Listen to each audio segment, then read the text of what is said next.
Oh my god, everybody, welcome back to the super sexy, seductive Valentine's Day stream of 2025. It's the 10-year anniversary. It's 10 years of sexiness. we got Ashley, we got Alum, we got everyone here. Cheek is here, even Ron Jeremy's popped up. Isn't that great? Alright, well, let's see what's next on the list. Oh my god, it's Resident Evil 4 Otome edition now. I hear this is a long game, so we'll see how many chapters we get into this. I might not finish it, but we'll certainly put a dent in it. We've also had audio problems today, at least with the last game, so let's hope that this game doesn't fuck us over. Alright, but we're going to launch the game now. Boom. So no more music. It is time for Resident Evil 4. Where the fuck is it? Oh, there we go. Resident Evil 4 Otome edition. I don't know what we're getting ourselves into here, but it sounds exciting. Oh, it's a small window. The game will now open in full screen mode. Press F or escape key at any time to switch between window. Okay, yeah, full screen would be good. Oh, it's Smashley. Hey there, welcome to Resident Evil 4 Otome edition. Before we dive in, we need to do a little housekeeping. What does that mean? What does that mean, Ashley? What does that mean? Oh dear. And since we've launched a game, let me just launch Audacity and see if it's okay. Here we go. I've launched Audacity. Testing. 1, 2, 3. Is my audio okay? Testing. 1, 2, 3, etc. Testing. It should be fine, though. Testing. 1, 2, 3. Is my audio okay? Testing. 1, 2, 3, etc. Testing. It should be fine, though. Yeah, it should be. Yeah, seems all right. Hooray, everybody. Everything's okay. It was that one game that completely fucked us over. We're good now. We are good. We're here for the sequel. All right. This game is about Ashley from Resident Evil 4. We played it last year, so I thought, gotta bring the Smashley in. Right. First, the legal stuff. This game is a parody made solely for entertainment purposes. All copyrights belong to their respective owners. If you haven't bought a copy of Resident Evil 4 yet, well, we don't believe you, but go ahead and do that. We'll wait. Wait, why do I need to buy the original game? Fuck you. I can do what I want. Fuck you! I can do what I want. If you haven't bought a copy, do it. Just actually do it. Okay, hang on. Oh, let me just pop that over there. We'll wait, but not for long. Okay, done? Cool. Next thing is to decide how you want to preload. This will load assets into memory and create a smoother experience. Choose the method that suits your preference and maybe move your cursor towards my head. Don't want any accidents. There we go. Move the cursor towards the head. What does this mean? Let's see. Preload nothing. Don't know what that means. But she seems very excited about preloading nothing for some reason. Preload by episode, preload by chapter. Preload everything. Apparently that's not an option. I don't know. Do I have an Ashley soundbite? I don't think I do. Best I've got is... Alright, you fuckers, let's go! Alright, wait, hang on. Is my audio... Hang on. Yeah, speakers at 20. Okay, cool. I might have actually lowered the volume of Winamp. Did I do that by mistake? I lowered the game, obviously. There we go. There we go. Everything's fine. It's just everything's all quiet and silent, and that's just freaking me out. Alright, preload by episode? By chapter? Oh, let's go by episode. There we go. I think that's a thing. Have you tried turning it off and on again? Have you tried turning it off and on again? No. I'd rather not, though, Ken Shabby. Oh, dear. But welcome to the 10th anniversary. Hang on, where is the thing? I gotta put the thing up. There it is. Welcome to the super sexy, seductive Valentine's Day stream of 2025. 10 years of sexiness is upon us. It's the 10-year anniversary since we've been doing this. It's even got a Smashley in there. But hello, we're playing Resident Evil 4 Otome edition. It's got Ashley in it. It's another Ashley, though. I get it. Why settle for a king-size loading bar when you can have 42 fun-size loading bars? Let us just load in a few essentials and done. Have fun, but remember to take breaks. Okay, bye. Oh god, I've heard some things about this, but I ultimately I don't know what we're getting ourselves into. Oh my god. I guess we're going to the shooting range. Nice shot, mate. Okay, Resident Evil 4. Now in Otome edition. Jesus Christ. I hope Ashley loves dick. Mary loves dick. Mary loves dick. I love that so much. Alright, here we go. Oh, now we have music. There we go. I guess she's thinking of Leon. She's thinking of Leon. Have I got that too? I do. Women. She's thinking of all kinds of people. Alright, episodes bonus. What does bonus do? I don't want to commit to anything just yet. Unlock pictures, click for hints, and search for clues. Oh, okay. Hint. Forget about love, follow your dreams. 1 unlock. Don't know what any of that means, so I guess we'll forget about that. We'll do extras later, I guess. Right, how many episodes are there? Maybe we'll just do 1. Got a selection of episodes unlocked, stranger. Otome ain't just about loving, it's about replaying. You know what I'm talking about. Alright, oh god, there's a lot of episodes. I guess we'll just do, like, the first one? I don't know, Retreat Coily. Come back anytime. Alright, new game it is. Resident Evil 4. Otome Edition. Alright.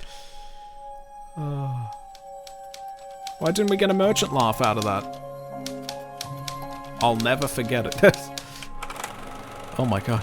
Resident Evil 4. About near-death experience. Ashley, get out of there! Get out of there, Ashley. There be rapists about. It was the year everything changed. I became the president's daughter. So, we kidnapped the president's daughter. And soon after, In order to give her the target of a cult. And then send her back. Many years have passed since that horrendous incident. And in all that time, I never told anyone my side of the story. Oh, we get to see what Ashley was up to, I guess. Yes! Here we go. My name is Ashley Graham, and this is my story. And it's about damn time. Well, it's about time I gave my side of the story. Oh dear. Why didn't we get the merchant? I'm gonna try and do that again. Chapter 1, holding on to a hero. Holding out for a hero. Here we go. Where is merchant? Merchant. Here we go. Try that. There we go. This is like the RE game set in the police station with the girl with the spooky stare. Oh yeah, Resident Evil 2 RPD simulator. No, I think it was just Resident Evil RPD simulator. Phew, exams are done, thank goodness. Gah, I can't believe I'm gonna make a C in government. I can just hear Daddy griping about it. Think of the headlines. Ashley, president's daughter, can barely pass college government course. Administration's credibility is in doubt. It's not that it was hard, just supremely dull. Political theory is already tedious, and it didn't help that Dr. Devereaux is a total mandroid. Where are all the young passionate teachers? That's what my generation needs. Dad is always pushing me to find a pet project. Well, I guess I still have plenty of time to think of a pitch on the way back to DC. For now, better hurry and find my driver before Jenna finishes her exam. She's never more than a few minutes behind me. I'm starting to think it's intentional. I pulled out my phone to call my driver, only to find that the battery had died while I was taking my exam. Well, why is that? That's a bit odd.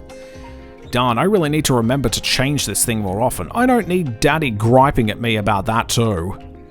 Well, at least John is the predictable sort. He'll probably just be outside my residence hall. I started walking towards my sorority building and quickly spotted my driver's usual car. The person standing next to the car, however, was anything but expected. Oh no. Oh no! It's Krauser. Why are the redemptions not working for you there? Oh wait, no, that was me who redeemed it. Excuse me, sir, but are you looking for me? This seems highly sus. You're Ashley Graham? Yes. Listen, if this is about my father's recent statement about slashing the veterans' budget, I don't, No, I'm your bodyguard. I've been sent by the president to escort you back home. Oh. Oh, Dad told me that I would be getting a new bodyguard. Got you off guard, didn't I? Got you off guard, didn't I? In the flesh. Yeah, definitely. Although, did something change? Dad said I wouldn't meet my new bodyguard until I got back home. Yes. Yes, what? Oh, pardon me. Yes to the change of plans. We received intel suggesting you might be a target for a kidnapping. What? Here in the hallowed halls of Harvard? We don't know exactly, but they didn't want to take any chances. That's why I'm here. What's with the dubious chuckle? Yeah, probably just another dude who thinks muscles are a good replacement for tact. Been there, done them. Oh, Jesus Christ. Well, Mr. Bodyguard, do you have a name to go by? It's, Klaus. Klaus, eh? Is that German or Austrian, maybe? You do remind me a little of Arnold Schwarzenegger. What with the muscles and the, scowl. When I was in the military, a few did call me the Terminator. Yeah, I really don't know the context. The Pussy Terminator. Hey, don't go anywhere. Can't say I would have pinned him as a dedicated recycler. Really doesn't pay to stereotype. Oh dear. Anyway, are you ready to go? Well, I was thinking of grabbing a few things from my dorm room. Well, we'll arrange for it to be brought to you. Don't know who else we can trust out here. Oh, come on, it'll only take a few minutes. Besides, my roommate, Hey, Ashley, wait up. Oh, it's Jenna. I look to my right to see Jenna running towards us as much faster than one would think possible in 6-inch heels. Oh, no. Oh, God. Klaus, do you know what that sound is? No. It's the sound of, bitch, I made an A in government and I'm here to gloat. I can't be here for this. Act like we're in a hurry, Klaus. Oh, some of us are, Ash. I waved dismissively to Jenna as I approached the passenger door. Sorry, Jenna, I'm kind of in danger. I'll write to you on AIM. Oh, God, AIM. It's period appropriate. Oh, the loading screen is great. Klaus and I leapt inside the car. It's a little neater than John usually keeps it, but still smells like his cologne. I guess Klaus doesn't get doesn't get his own ride. It's the small costs of the war on terror that you don't think about. It's always something, isn't it? Ugh, finally. Oh, stop complaining and just go. Consider it done. Klaus started up the car, which kept me from hearing what Jenna was trying to say as she ran up to the door. I hate that I have to indulge her just to keep her from gossiping about me to the press. She doesn't even want to talk to me. She just wants to compare bodyguards and grades. Well, Klaus, you're part of the Grey Hammerly now. Fuck off. So would you roll down the window and tell Jenna how important your mission is? Maybe then she'll go away. Ashley, is this your new bodyguard? Oh, God, what? Ugh. What happened? Oh, look, it's a Peep, not a Jeep. Oh my God, Cloud, did you just blow up Jenna? It's just a flash grenade. Saw somebody popping her head out of the bushes behind her. Yeah, it's called paparazzi. They'll practically live in bushes. Have you not worked with famous people before? Just a bunch of flies looking for shit. Where's the harm in swatting a few? Because those flies are people, Clow. People who can file lawsuits. Oh... And with Jenna roped in, oh my God, she'll be feeding quotes to the tabloids for weeks. Just trying to have fun. Relax, princess, just trying to have fun. Besides, a couple of weeks from now, I doubt anyone's going to care. Glad you're so optimistic. But just humour me for going for more low-key fun from now on, okay? If anyone asks, we'll just fall back on the kidnapping threat you mentioned. It sounds like a plan. Oh dear. As Klaus drove away, I looked at Jenna as she stumbled around blindly groping at air. She is such a whore, though. Oh, my God. As Klaus drove away, I looked at Jenna. Oh, well, off we go. Jenna is such a bitch. Holy shit. Like, I was totally into Christopher, and she was like, no, I'm into him, and she totally stole him away from me. Oh, my God. Wouldn't have taken Klaus as the Samba type. I wonder if he's gay. Did I not just say it doesn't pay to stereotype? I'm getting worried that hypocrisy is hard-coded into the Graham fam gene pool. Still, I wish he'd say something. It's downright claustrophobic in here. Maybe it'd entertain a few questions. Oh, yep, they've definitely nailed Ashley's annoying fucking personality for sure. But seriously, what to say? So how much fun are steroids? Gah, there's got to be something. So any heart palpitations recently? I turned the music knob down a little and Klaus's eyes darted towards me. Definitely should avoid the steroid question. Oh, okay. What do I talk about? Oh, look at her thinking. Look at her thinking about things. Alright. Talk about my driver, talk about that scar, talk about your love life, talk about those steroids. Talk about your love life, why not? I'm sure that'll really rivet him. So, do you have any special someone back home waiting for you? It's cool if you're single, too. Nothing wrong with that. I'm single. I just thought, maybe someone had snatched you up. I mean, that girl, what girl can resist silence, scars, and muscles, right? Yeah, that face though. Yeah, no. I like men. Oh, fuck. Well, we called that one. Oh, yeah. I glad to know that we have that in common. It's important to have shared interests. Man, I so called that. I so called it. We knew it all along. Oh, dear. All right, what about my driver? So I can't believe John didn't say anything to me. I know he didn't like me that well. He didn't like me that well, but he was my bodyguard for the last 2 years. Did you meet him before you came here? Yeah, I saw him. Oh yeah? What'd he say? Not much. I stabbed him in the face. He's dead! Oh, rip in peace, John. We hardly knew ye. F's in the chat for John, everybody. He are dead. Good riddance. Well, that's unkind, but it does sound like something John would say. Oh well, hopefully we'll get along better. I think we're gonna get along just fine. Oh, me too.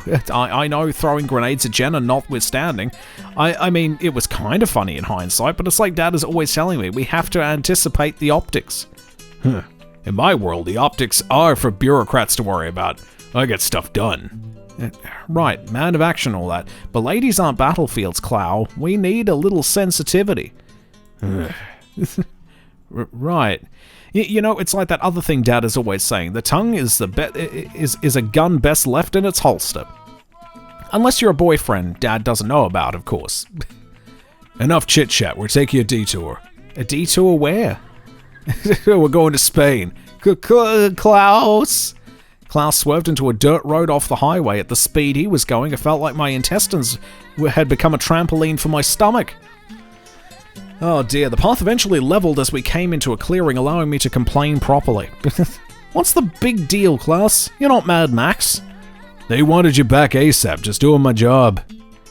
Man, if he's this intense just doing his job, I feel kind of sorry for his boyfriends. Right, oh. Alright, we're here, let's go. Klaus brought the car to a screeching halt and motioned me to get out. What is happening? Where is here exactly? It's a helipad. We're gonna fly. You okay with that? Not if you're gonna cop an attitude. This guy's something else. He's getting all pissy with me. But it's not like I supported the bill for veterans' budget cuts. Taking out your aggression on a sweet summer child just isn't right. Oh dear. Looking around, we seem to be at a suspiciously empty and remote helipad. I had a sinking feeling in my gut that something was amiss. Oh no. Uh-oh. Hey, Clow, is this an official US military helipad? I've been to a bunch, but this seems a little, underfunded. Hey, Ashley, get to the choppy. A little too quick for you? You catch on slow, as expected.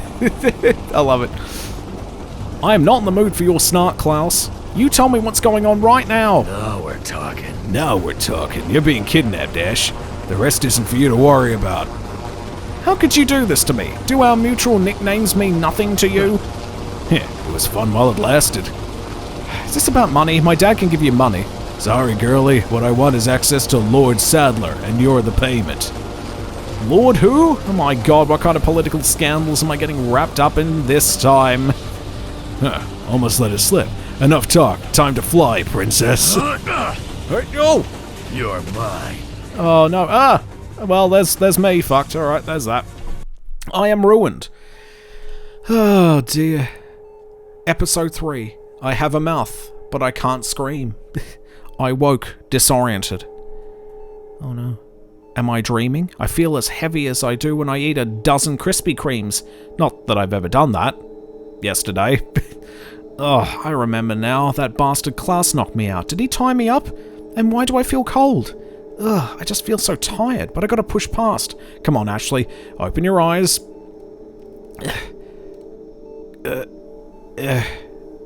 Come on. Oh no. No, no, no, no, no, no, no, no, no, no. Oh my Christ, it's a Cenobite. Our precious friend is awake. Surprising. Wait, no, I think it's just a really ugly wizard. Not that he couldn't be both. I mean, you know, what was Pinhead but a wizard of pain? But more to the point, oh god, I don't want to be tortured. Be at peace, Ashley. You are a guest of honor. Guest of honor? In what, North Korea? I hope you don't mind receiving gifts from an older gentleman, Ashley. It is a once-in-a-lifetime gift, after all, unmatched in the world. Freedom. Oh, it's a box. Oh. Not your Hollywood version of freedom, no, true freedom. From burden, responsibility, indecision. You will never have another worry in your mind. The blissful ignorance of your youth will be everlasting. Oh, what is this guy talking about? He's blathering about freedom and I'm strapped to what feels like a dentist chair. The irony might kill me before he does. Wait a second. Is this that Lord Sadler man that Klaus mentioned? Why does he look like he just came from a gothic Ren fair? And slightly more importantly, why does he look like he's lived 3 lifetimes? Doesn't that sound wonderful? Free from the confusion and filth of this world, living in endless bliss. Is that not the very essence of heaven? Wow, that's like the exact argument my Sunday school teacher gave to encourage abstinence. It didn't work then and it won't work now. Your resistance is natural. Fewer people embrace change so readily. But you will see the light soon enough. Oh, great. A real Aunt Lydia type. Oh, well, that'll be easy to reason with. Stay calm, Ashley. Your kidnapping survival course prepared you for this exact scenario. I just need to apply its lessons wisely. First, knowledge is power. We've got this. We've got this. Okay, knowledge is power. Second, courtesy is the password to safety. Third, if you look back, you'll soon be going that way. Wait, those might just be from fortune cookie sayings. But hey, point made, which is that I need to ask... what? But hey, point made, which is that I need to ask me some questions. Ask me some questions. It's time for me time. But before I do that, I'm going to test and see my audio is alright again, because fuck me, we've had audio issues all day. Alright, let's give it a shot. Testing. 1, 2, 3. Am I still audible? I don't know, I might be. Hopefully there's no clicking and shit, that would be the worst. Here we go. Testing. 1, 2, 3. Am I still audible? I don't know, I might be. Hopefully there's no clicking and shit, that would be the worst. No, seems like it's fine now. Thank God for that. Alright. Yeah, it seemed like that game was just fucking with my audio. We've had another game do that. What was it again? The Crash Bandicoot Insane Trilogy, but then we found a fix for that, so there's that. So, New World Order. You a televangelist? Where am I? So what about that New World Order and shit? Hang on, I need this. There we go. Hang on, I need this at the ready. Oh, my favorite. No, not that, but sure. Yeah, no, I got it ready now. There we go. So, New World Order. Tell me about it. About this New World Order thing. I'm afraid I can't understand you while you're mumbling. You'll have to speak up. What am I thinking? I can't afford to expend my meager energy on such a crazy topic. Next! Listen, fuckhead! You have fucking crossed the line! Get that through your goddamn fucking head! I love it. Oh dear, New World Order's gonna fuck me up. As tired as I feel, I'm clearly basting in sedatives, so a simple question is probably for the best. Just gotta push past the fatigue. Where am I? Where are you? I suppose there's no harm in you knowing that. You are in Spain, but don't worry, you won't be here for long. You'll go as quickly and quietly as you came. Screw you! Screw you! What, there's another parasite in the room? Yes, Barto, it seems that our precious guest would like your assistance in obtaining our power. Lord Sadler. God alive, it's like Diet Butterball. Yes, move into my periphery, thanks. At least I won't be visually traumatized. Now, my minion, remember to put the needle in very slowly. We wouldn't want to hurt our new friend, after all. Oh my god. I felt a prick in the nape of my neck, followed by something shooting into my bloodstream. Something squirmy. Oh dear. I would have felt more revolted had I the energy. I'm feeling too tired for this shit. Oh no. Talk about the New World Order some more. Gonna have babies with a goblin. Ah, fuck. Now he's talking about goblins. Oh no. A perfect penetration, Barto. You're really living up to your name. Cerebro. Fuck you. Oh dear. Then they're gonna do all kinds of experiments, like drawing blood from a velociraptor dick. Hey, you guys probably shouldn't be doing blood draws on that velociraptor's dick. Oh dear. Yes, I will feed you after you finish sweeping up the room. Now go. I could feel my already tenuous consciousness beginning to fade again. I struggled to stay awake, but it was in vain. The only comfort was the departure of those hideous men. As the eternal darkness swallowed me, I uttered a single prayer to whoever could hear it. Oh. Save me, Jeebus. Save me, somebody. Ashley's call was absorbed by the darkness, yes! Oh, here we go. It's time for Earthbound. Loading episode 4. Shit, we've already jumped ahead to a 4th episode already. Father, I brought Sarah as you asked. Good. Place him in the dresser and lock it tightly. Will the Lord punish him for what he has stolen from us, Father? That depends entirely on the good doctor and his cooperation. Whether or not he chooses to atone, we will regain what is ours. Father Mendez, speak, my child. The American agent, he has been spotted outside the village. Then let us plan. Let us set our plan in motion. Has the president's daughter been secured? Yes, Father, he is in the church. Good. We must keep the agent from reaching her. You, return to the village and instruct the others to deter him at all costs, but keep him alive if you can. Lewis has entered the scene. I love it. As a precaution, take this file and leave it in the village. Somewhere the American agent will likely find it. If you do not capture him first, it should guide him here. Then I will deal with him personally. Yes, Father, under your eye. Damn, the big cheese is onto us now. Consider your remaining time a gift, Sarah. Hopefully you will not squander this one. If you fuck around, you will face severe consequences. Well, shit. Episode 4. You've entered an insane world. Ugh. Oh no, the little thing. Oh god. What is this? Satan's alarm clock? Save game. Empty save slot. Let's go. Oh, what is this? I covered my ears until the ringing stopped. Oh, well, there's music now. I covered my ears until the ringing stopped. The sound seemed like the one those old church bells they ring at European cathedrals. Apparently, that's only romantic from a distance. Of course. With the sound gone, I took inventory of my surroundings. Looks like some kind of dingy storage room. And considering the drumline competition now playing out in my skull, I assume that I'm in the storage room of a church. I got up and rustled the doorknob for formality's sake, but of course it was Loctite. I am really, really regretting taking construction as an elective instead of locksmithing. Seriously, when am I ever going to drive a bulldozer? Yes! Oh, I love how they've covered everything. I spoke around the room for a bit, but it was barren. Nothing but barrels and sacks of hopelessness. Oh, I love that. That's great. I'm going to steal that. Nothing but barrels and sacks of hopelessness. So kind of like Motel 9, but even more urine smell. I slumped back down against one of the barrels and gave the full weight of my attention to my predicament. So I'm in Spain, probably a poor part of Spain, if the drabby room is anything to go by. Klaus was a trap. An ugly old man saddled me with something against my will as part of his new world order, and I'm famished. I hate this. Goblins, is it charging into a goblin's nest? Hacking them to pieces? Or is it just going, around the goblins? Is it kissing goblins, even though you still stab them, you give them a kiss? Or is it catching them in bed with a goblin? And then the final scale, gonna have babies with a goblin.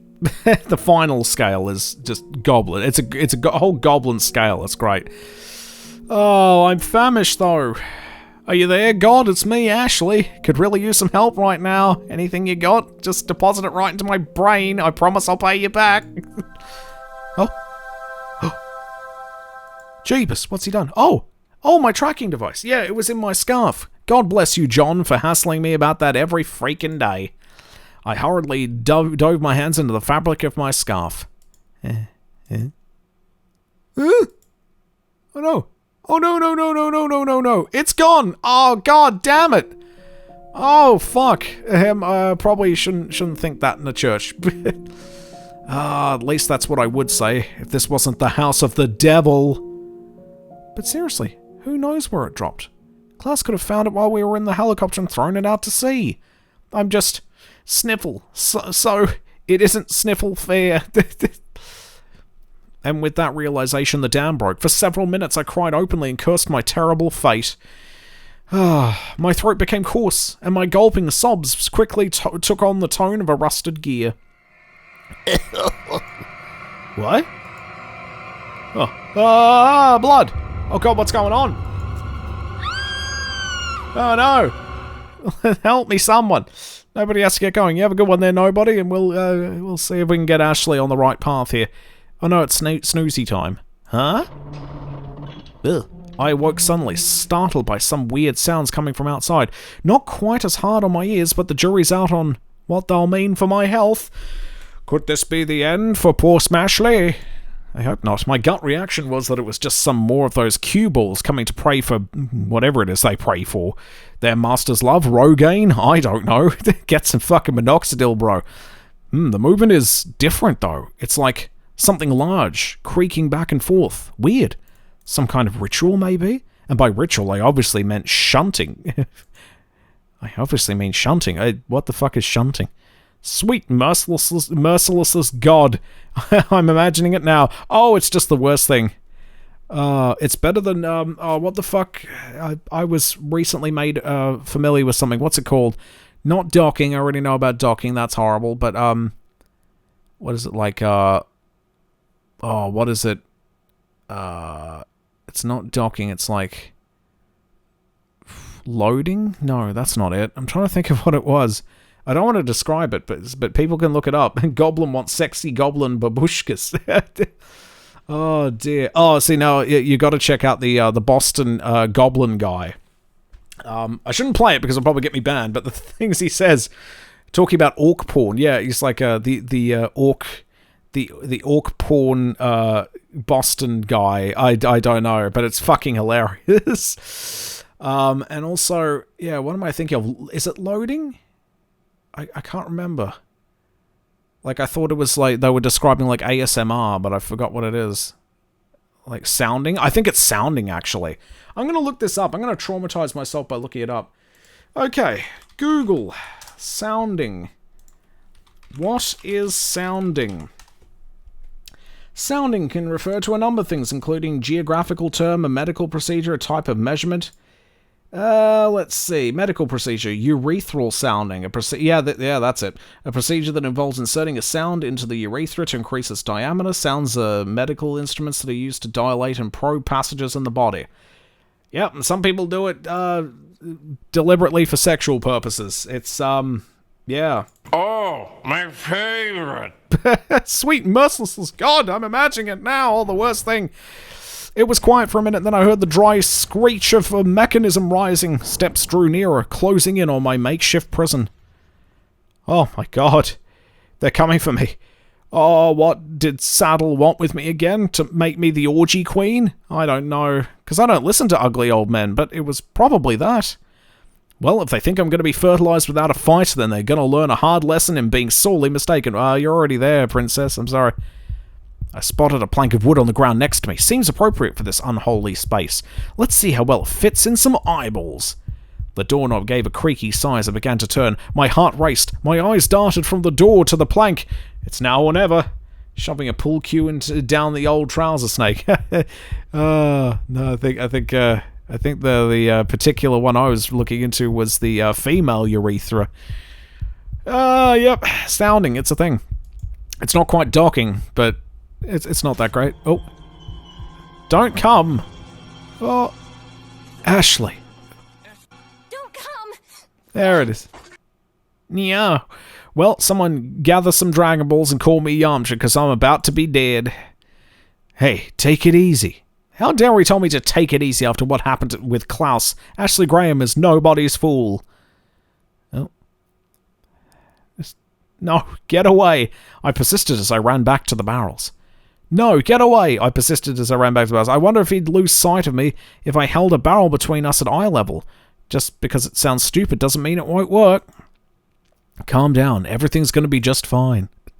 My name's Leon. I'm under the President's order to rescue you. I wish that I would have Sniff told Dad that I loved him more, and Sniff that Mum is having an affair. Oh, wait. What? My father?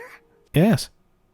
My body surged forward out of sheer relief. I'm saved. It's a Christmas miracle. My heartbeat began to slow a little, giving me a chance to examine my rescuer in full. That's right. Yes. You out of here. Now come with me. All right. What the fuck is going on? Let's get the audio up a bit. Is the game a bit quiet? I can't really tell. That's probably fine. Just a little bit higher. There we go. Just for funsies, a little bit higher. Oh my god, music. That's right. I have to get you out of here now. Come with me. Yay.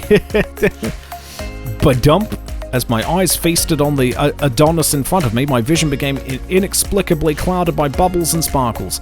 My brain also started to play a song I think I heard in a laxative commercial one time. You know, the kind that says, if you just push hard enough, all your dreams will come true and your business will thrive. The point is, I'm saved, baby, and by a super hot dude. Hooray! I saw a photo of a lady's stiletto heel inserted somewhere eye-watering. Oh no. Oh dear. Oh. I had a million questions to ask him, but my tongue was dragging on the floor in the wake of his sexiness, so I just followed him instead. Everything is going to be A-OK, everybody. Loading episode 5. Okay, game's maybe not as long as I thought it was, I don't know.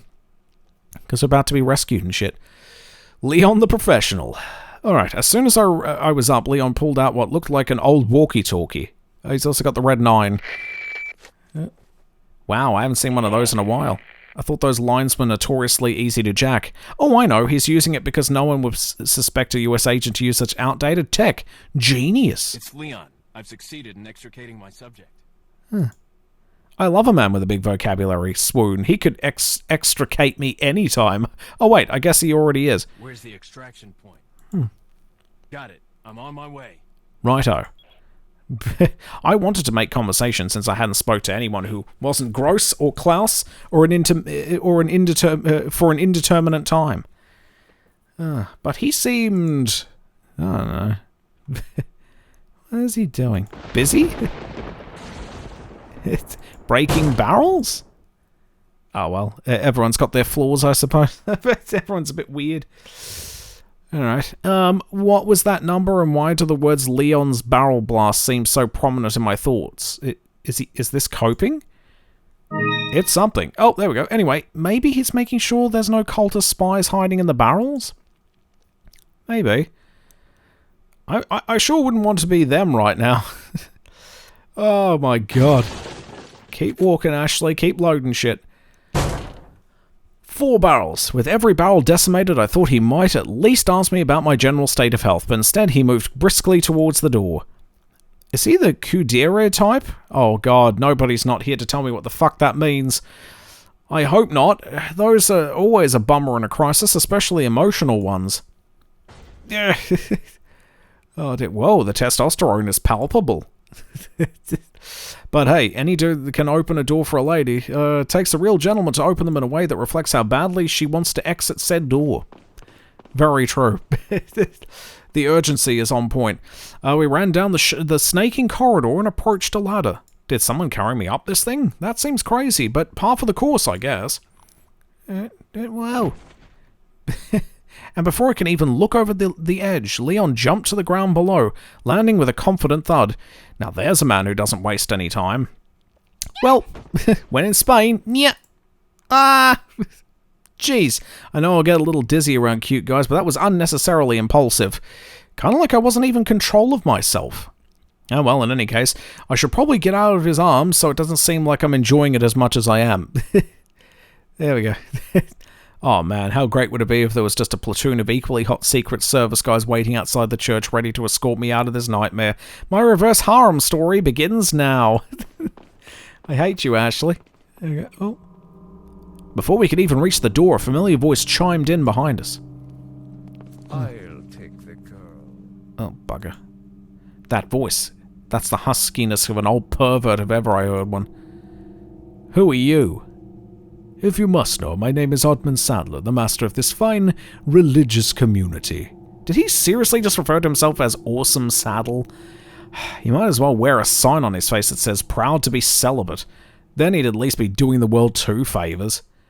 What do you want? I knew that I would hate this guy's face in high definition. Like, I feel like I'm becoming an atheist retroactively just by looking at him.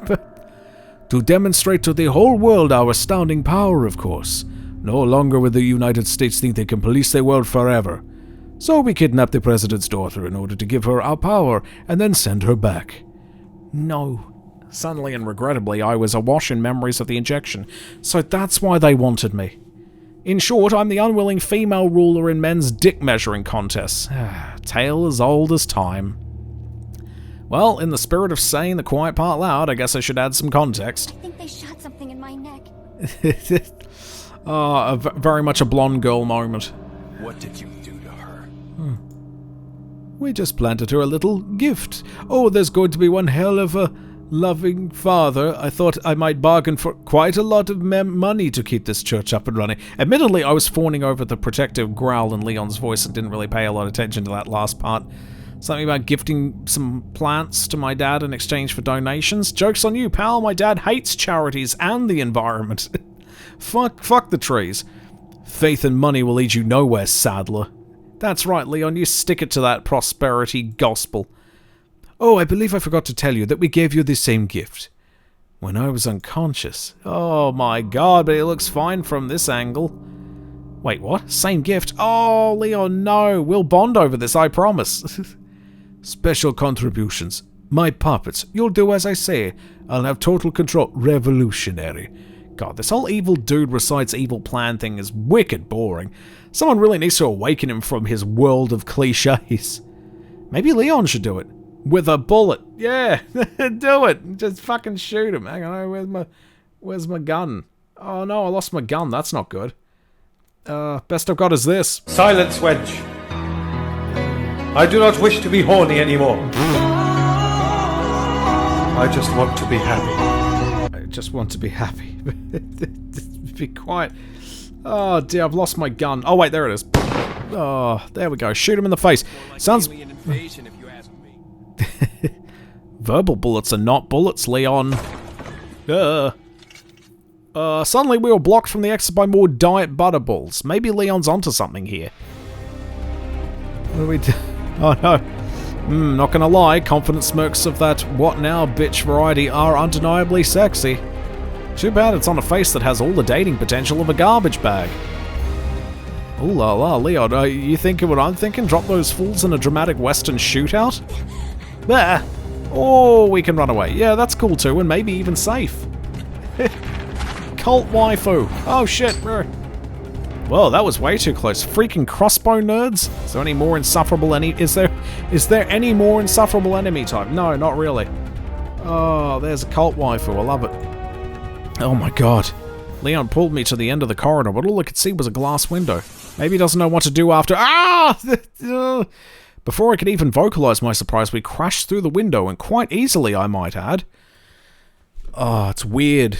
It's weird. Subtle display of wealth importing sugar windows from Hollywood rather than supporting the local glass economy. For all this beef with America, Saddle must like our movies. Would certainly explain why he hired Klaus. It's all very dangerous and stupid, but what cool stuff isn't? I landed about as well as Dad's first TV debate, but to be fair, I wasn't really prepared for Die Hard-esque shenanigans. Oh dear, did we totally cheat in the election? Is that what we did? A gentleman to his call, Leon jumped to my aid in a flash. You okay? Yeah. Physically, still in one piece. Psychologically, crumbling. Still, I didn't want to lie to him, so I just evaded the question like I do in all my political interviews. Leon, what's gonna happen to us? I knew it was a pointless question, but I felt I was entitled to a little neediness. Besides, guys love that stuff. Or so I've read in Cosmo. We got into this mess, we can get out of it. Right, absolutely. I like how he says we as if this weren't 100% my fault, but hey, if he's okay with cutting me all the slack, who am I to disagree? My heart swelled as Leon took hold of my arm with his grasp both tender and protective. Here we go. Is this a truth universally acknowledged that a single woman in so much danger must be in want of a bodyguard? And boy, did I get one. Ugh. And onward we go. Loading episode 6. What is this? What is this game? This is going to weird and wonderful places. Episode 6, I don't want to be buried in a cult cemetery. Once we were both up, I huddled close to Leon looking around. It seemed like we had landed landed in some kind of external storage. Well, there was little in the room, what? There was little in the room aside from some bags and barrels, so I didn't imagine we'd loiter long. Alright. Oh. But Leon had other plans. Where are we going then? But more barrels. Is this some kind of hobby of his? Or maybe Barrels just killed his parents and now he's sworn to destroy all barrel kind. Where? Fuck it. Oh, dearie me. Oh, Leon nabbed the Spanish gold. Oh, I hadn't noticed it before but while I was salivating over Leon, but there's some good stuff in these barrels. Ammo, gold, some kind of plant material, you know, resources. Leon grabbed the goods and shoved them into his pockets. I guess that explains his obsessive interest in barrels. But who keeps that stuff in barrels in such sparse quantities? Is it some kind of rural geocaching looking for bullets and pocket change down at the local church? Spain is weird. You know what's also weird? That we're not being shot full of arrows.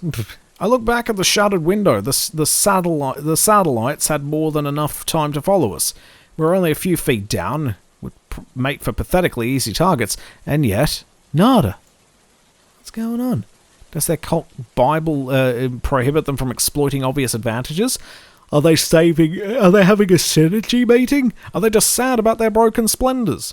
Or splendos? What the fuck was that? I shrugged my questions aside, knowing that there were probably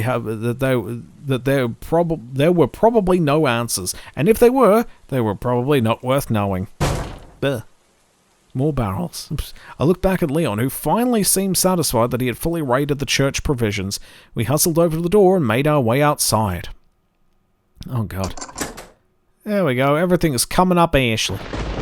Uh-oh. As we ran to the front of the church building, rain whipping ominously around us, we encountered what looked to be an angry mob of villagers. They were just groaning at first as they ambled slowly towards the church, then a few of them started to shout.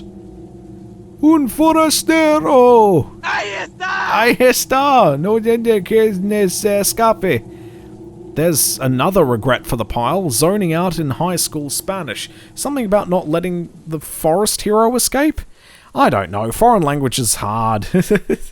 Foreign languages is totally hard. We slowly inched our way down the path, presumably to see how they would react.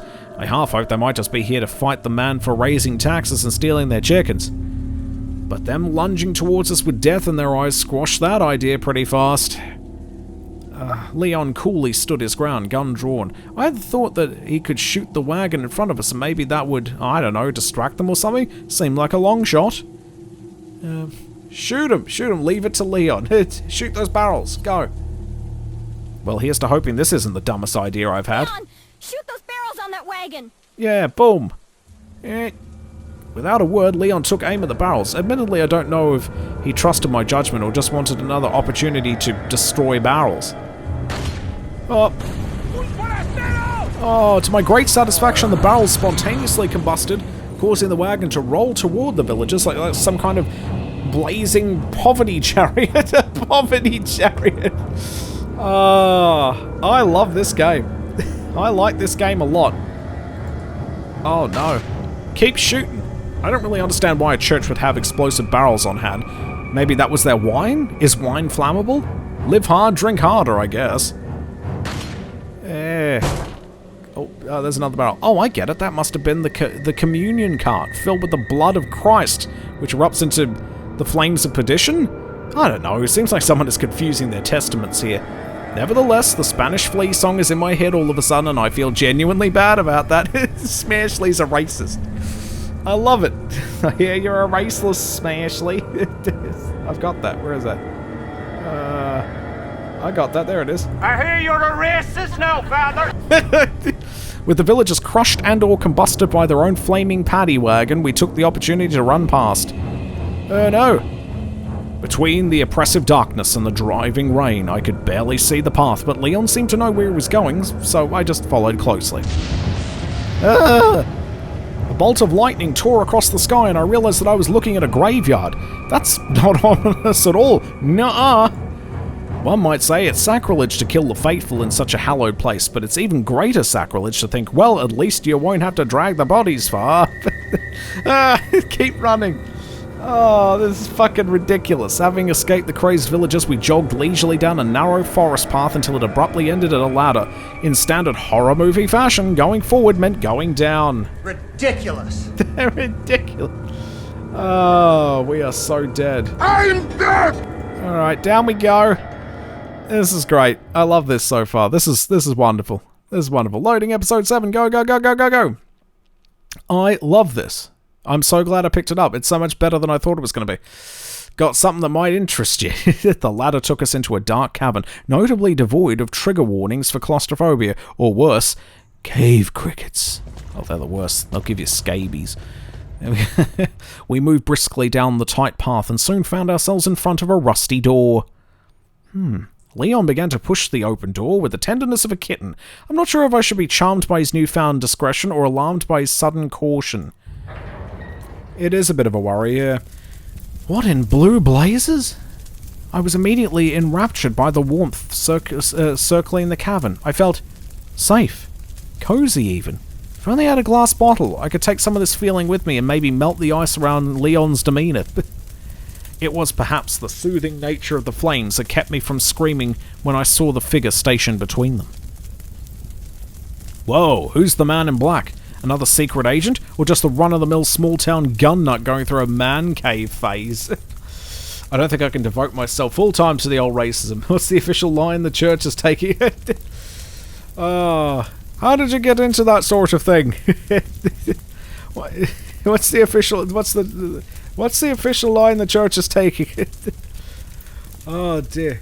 I'm very busy with the farm. I don't think I can... It's just with the farm. I don't think I can devote myself full-time to the old racism. I love how he's just too busy for racism. That's his only real excuse. Oh dear.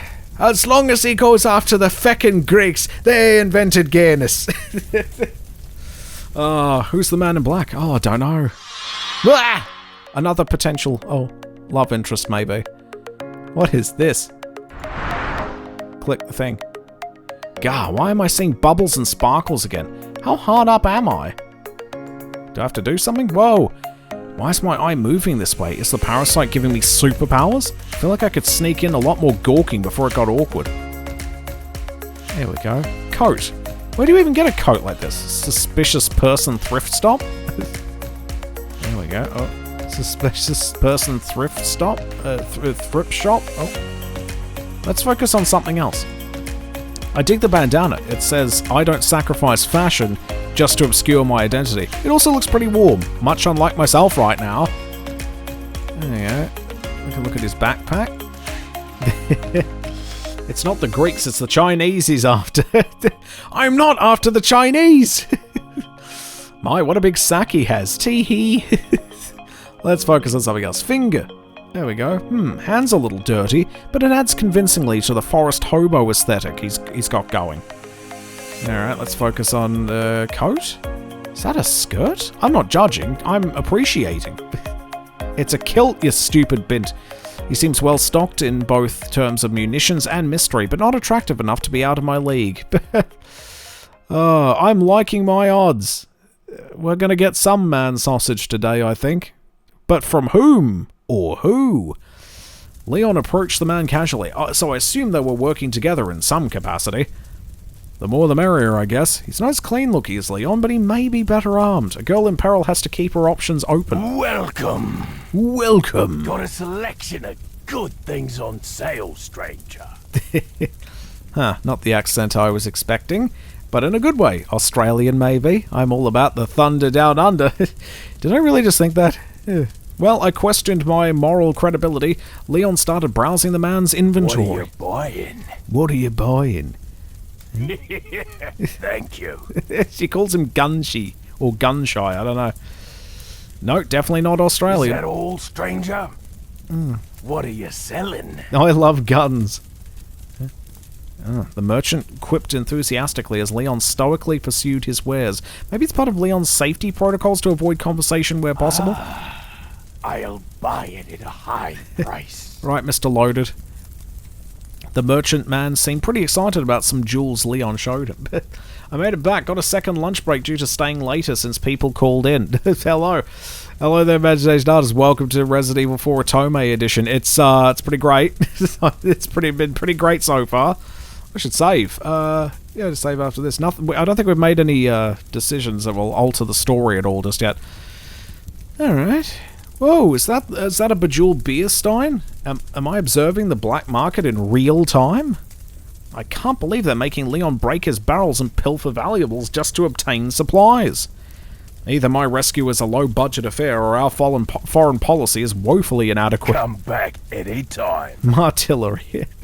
As soon as Leon finished shopping, I thought I should have waved to the merchant man, but I didn't want to mistakenly initiate another romance just yet.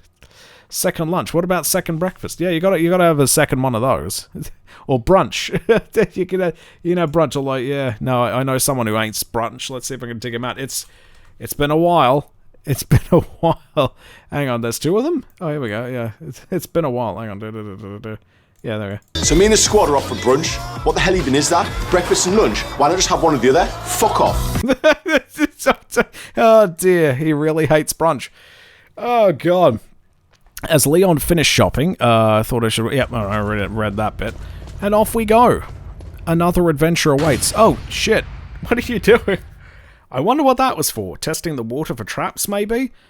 Still, it seems a little rude to just vandalize the merchant's place of business. It'll be fine.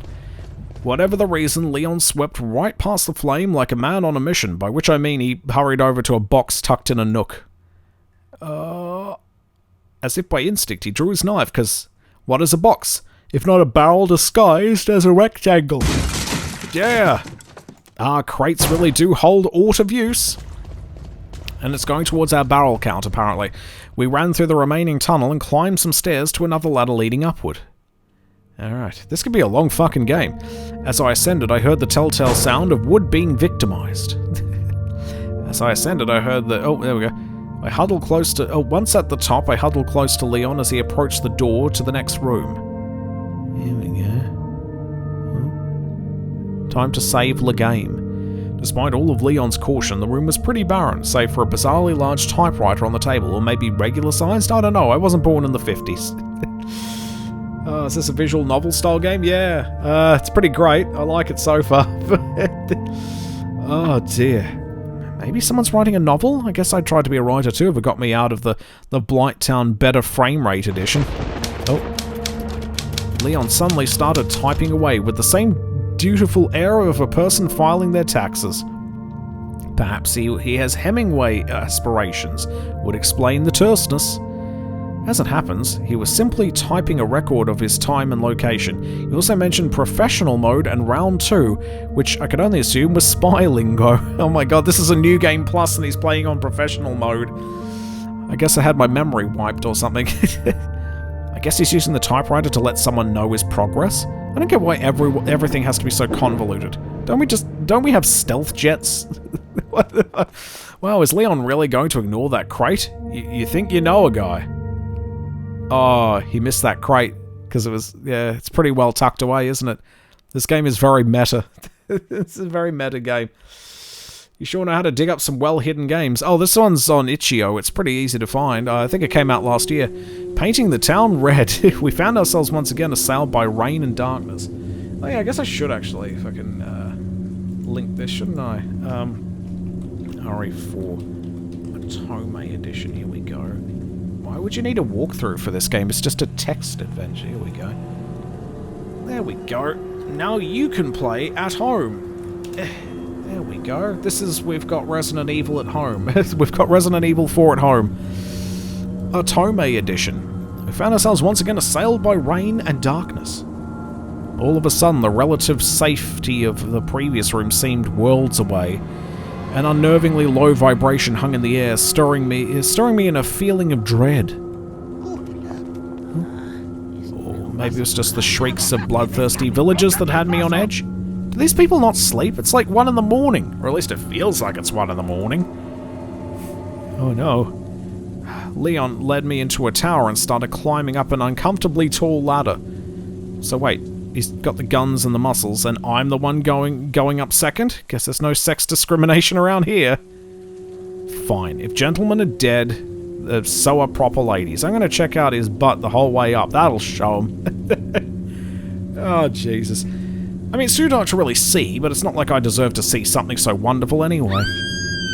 Oh, what happened? Suddenly, and if we're being honest, expectedly, someone snatched me up and tossed me over their shoulder.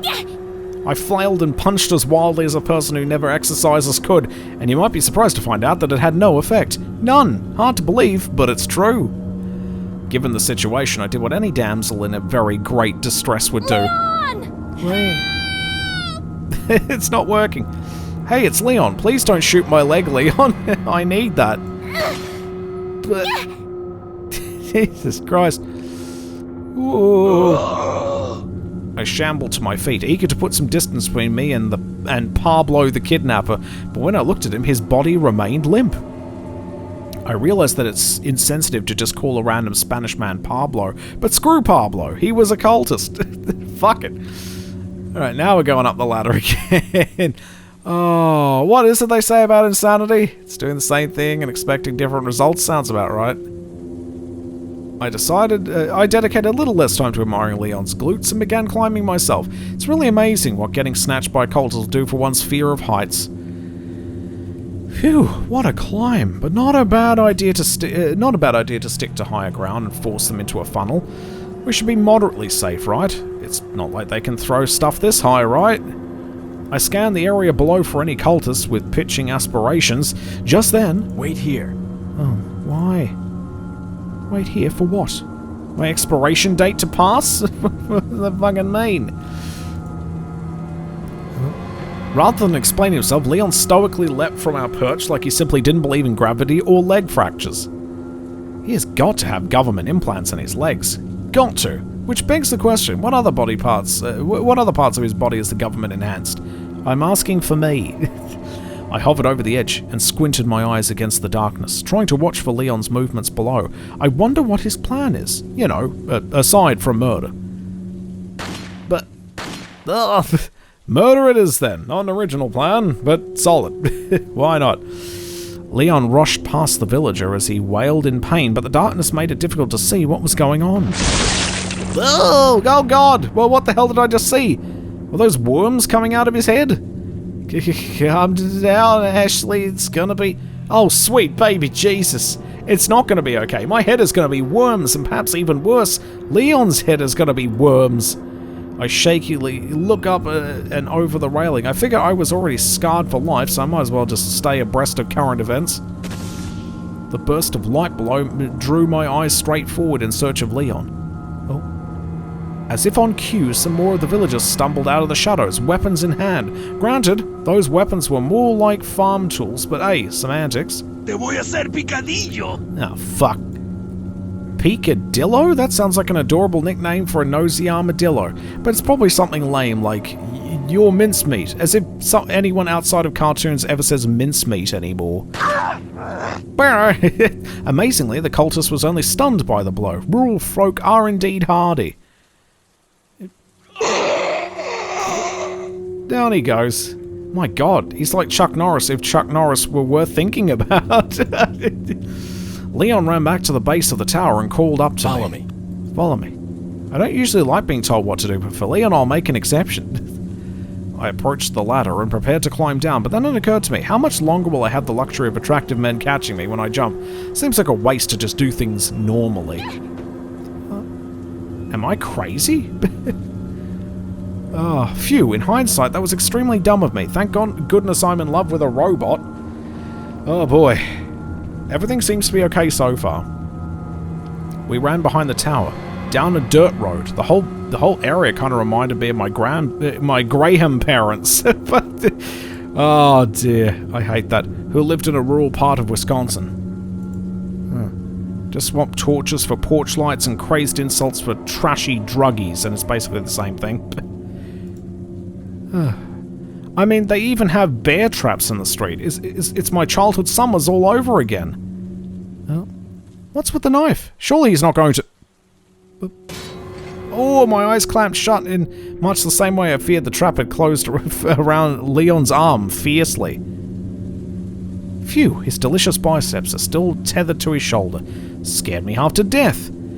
Still, risking your own arm to conserve a bullet, I shudder to think of how the man budgets groceries. Oh, we barely moved on before Leon put on the brakes and raised his weapon to the darkness. With the rain pelting me in the face, I could just make out the vague, doughy shape of a villager. I wonder if that cultist set the bear trap. Maybe it's how people snag brides around here. You are waifu now. Oh, yeah. Wow, a bullet saved as a bullet used, I guess. I'd say I'm blown away, but I think the other guy has me beat in that department. Sorry, my dude. Oh, keep going. There seemed to be a large gate at the end of the path. I could feel a surge of adrenaline in my legs as we approached. I didn't know what was the other side, but anything had to be better. What was on the other side? But anything's got to be better than somehow worse Wisconsin. Okay, that's a lie because there are a lot of things that could be worse. Probably like, oh, what are we thinking about? Oh my lord, saddle. No, bad brain. No one would ever want to ride that saddle. Me gusta. Wait. A collision with Leon's shapely black muscles returned me to reality before I could dwell any longer on that blazing saddle. I could see the gate just ahead, blocked by a lone villager brandishing a torch. Maybe blocked is overselling it a little. He's a blockade in the same way that a traffic cone is a blockade for a twister. Well, yeah, that worked out about as well as expected. Sorry, my other dude. In the abstract, I felt sorry for the man, but what kind of person was he? What were his dreams? I guess I don't give a shit. With the path clear, the only thing standing between us and the gate was more bear traps, because, you know, if you can't stop people with torches, broken feet and tetanus is apparently the next best thing. If you say so. Alright. Loading, episode 9. Man, that was just like one whole episode going through the village. We have gotten nowhere. Episode 9, down in the dumps. Oh dear. We passed through the wooden gate into what looked like a small ranch. Leon ventured in cautiously and surveyed the area. Considering the church group he just demolished, it does seem conspicuously quiet in here. Oh. There's a shed over there. Seems like a decent place to lay low while Leon clears a path.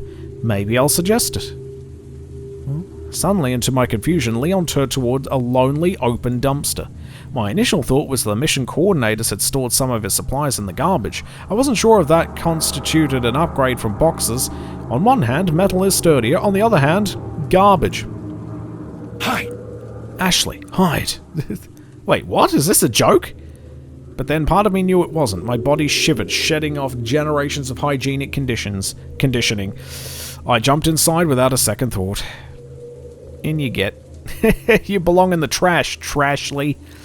I held my breath as the lid closed above me. As I scooted my body around, I was surprised to realize that the bin was bereft of garbage. Either rural Spain has pretty good sanitation management, or the villagers are too busy being crazy to throw their trash away. Or maybe they're eating the garbage. Would address the hunger issue. Regardless, it doesn't change the fact that the only handsome man around had just ordered me to...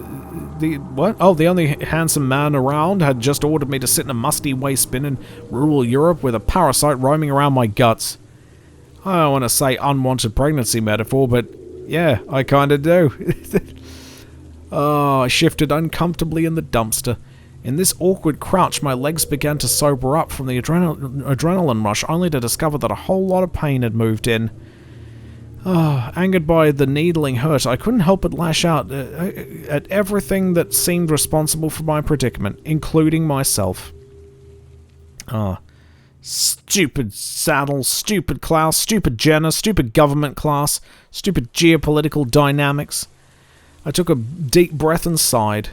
I'm getting too wound up. Oh, I know, I should do some of those meditative exercises that my life coach taught me.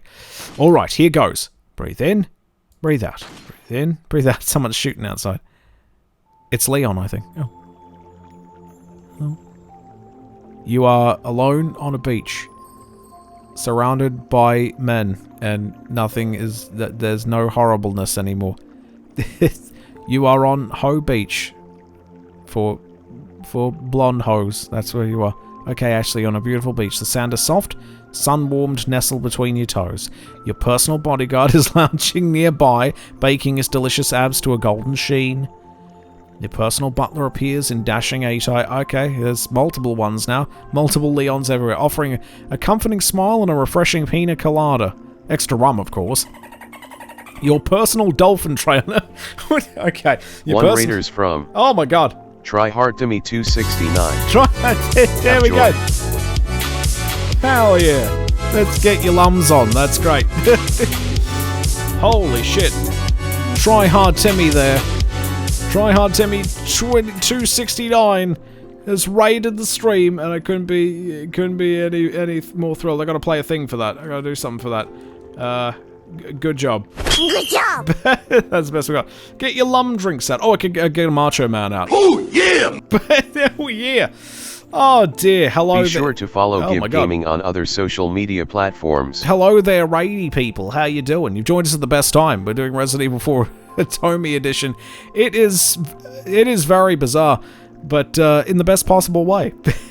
Ashley's currently meditating to get away from all the horrible thoughts of being alone in the village here.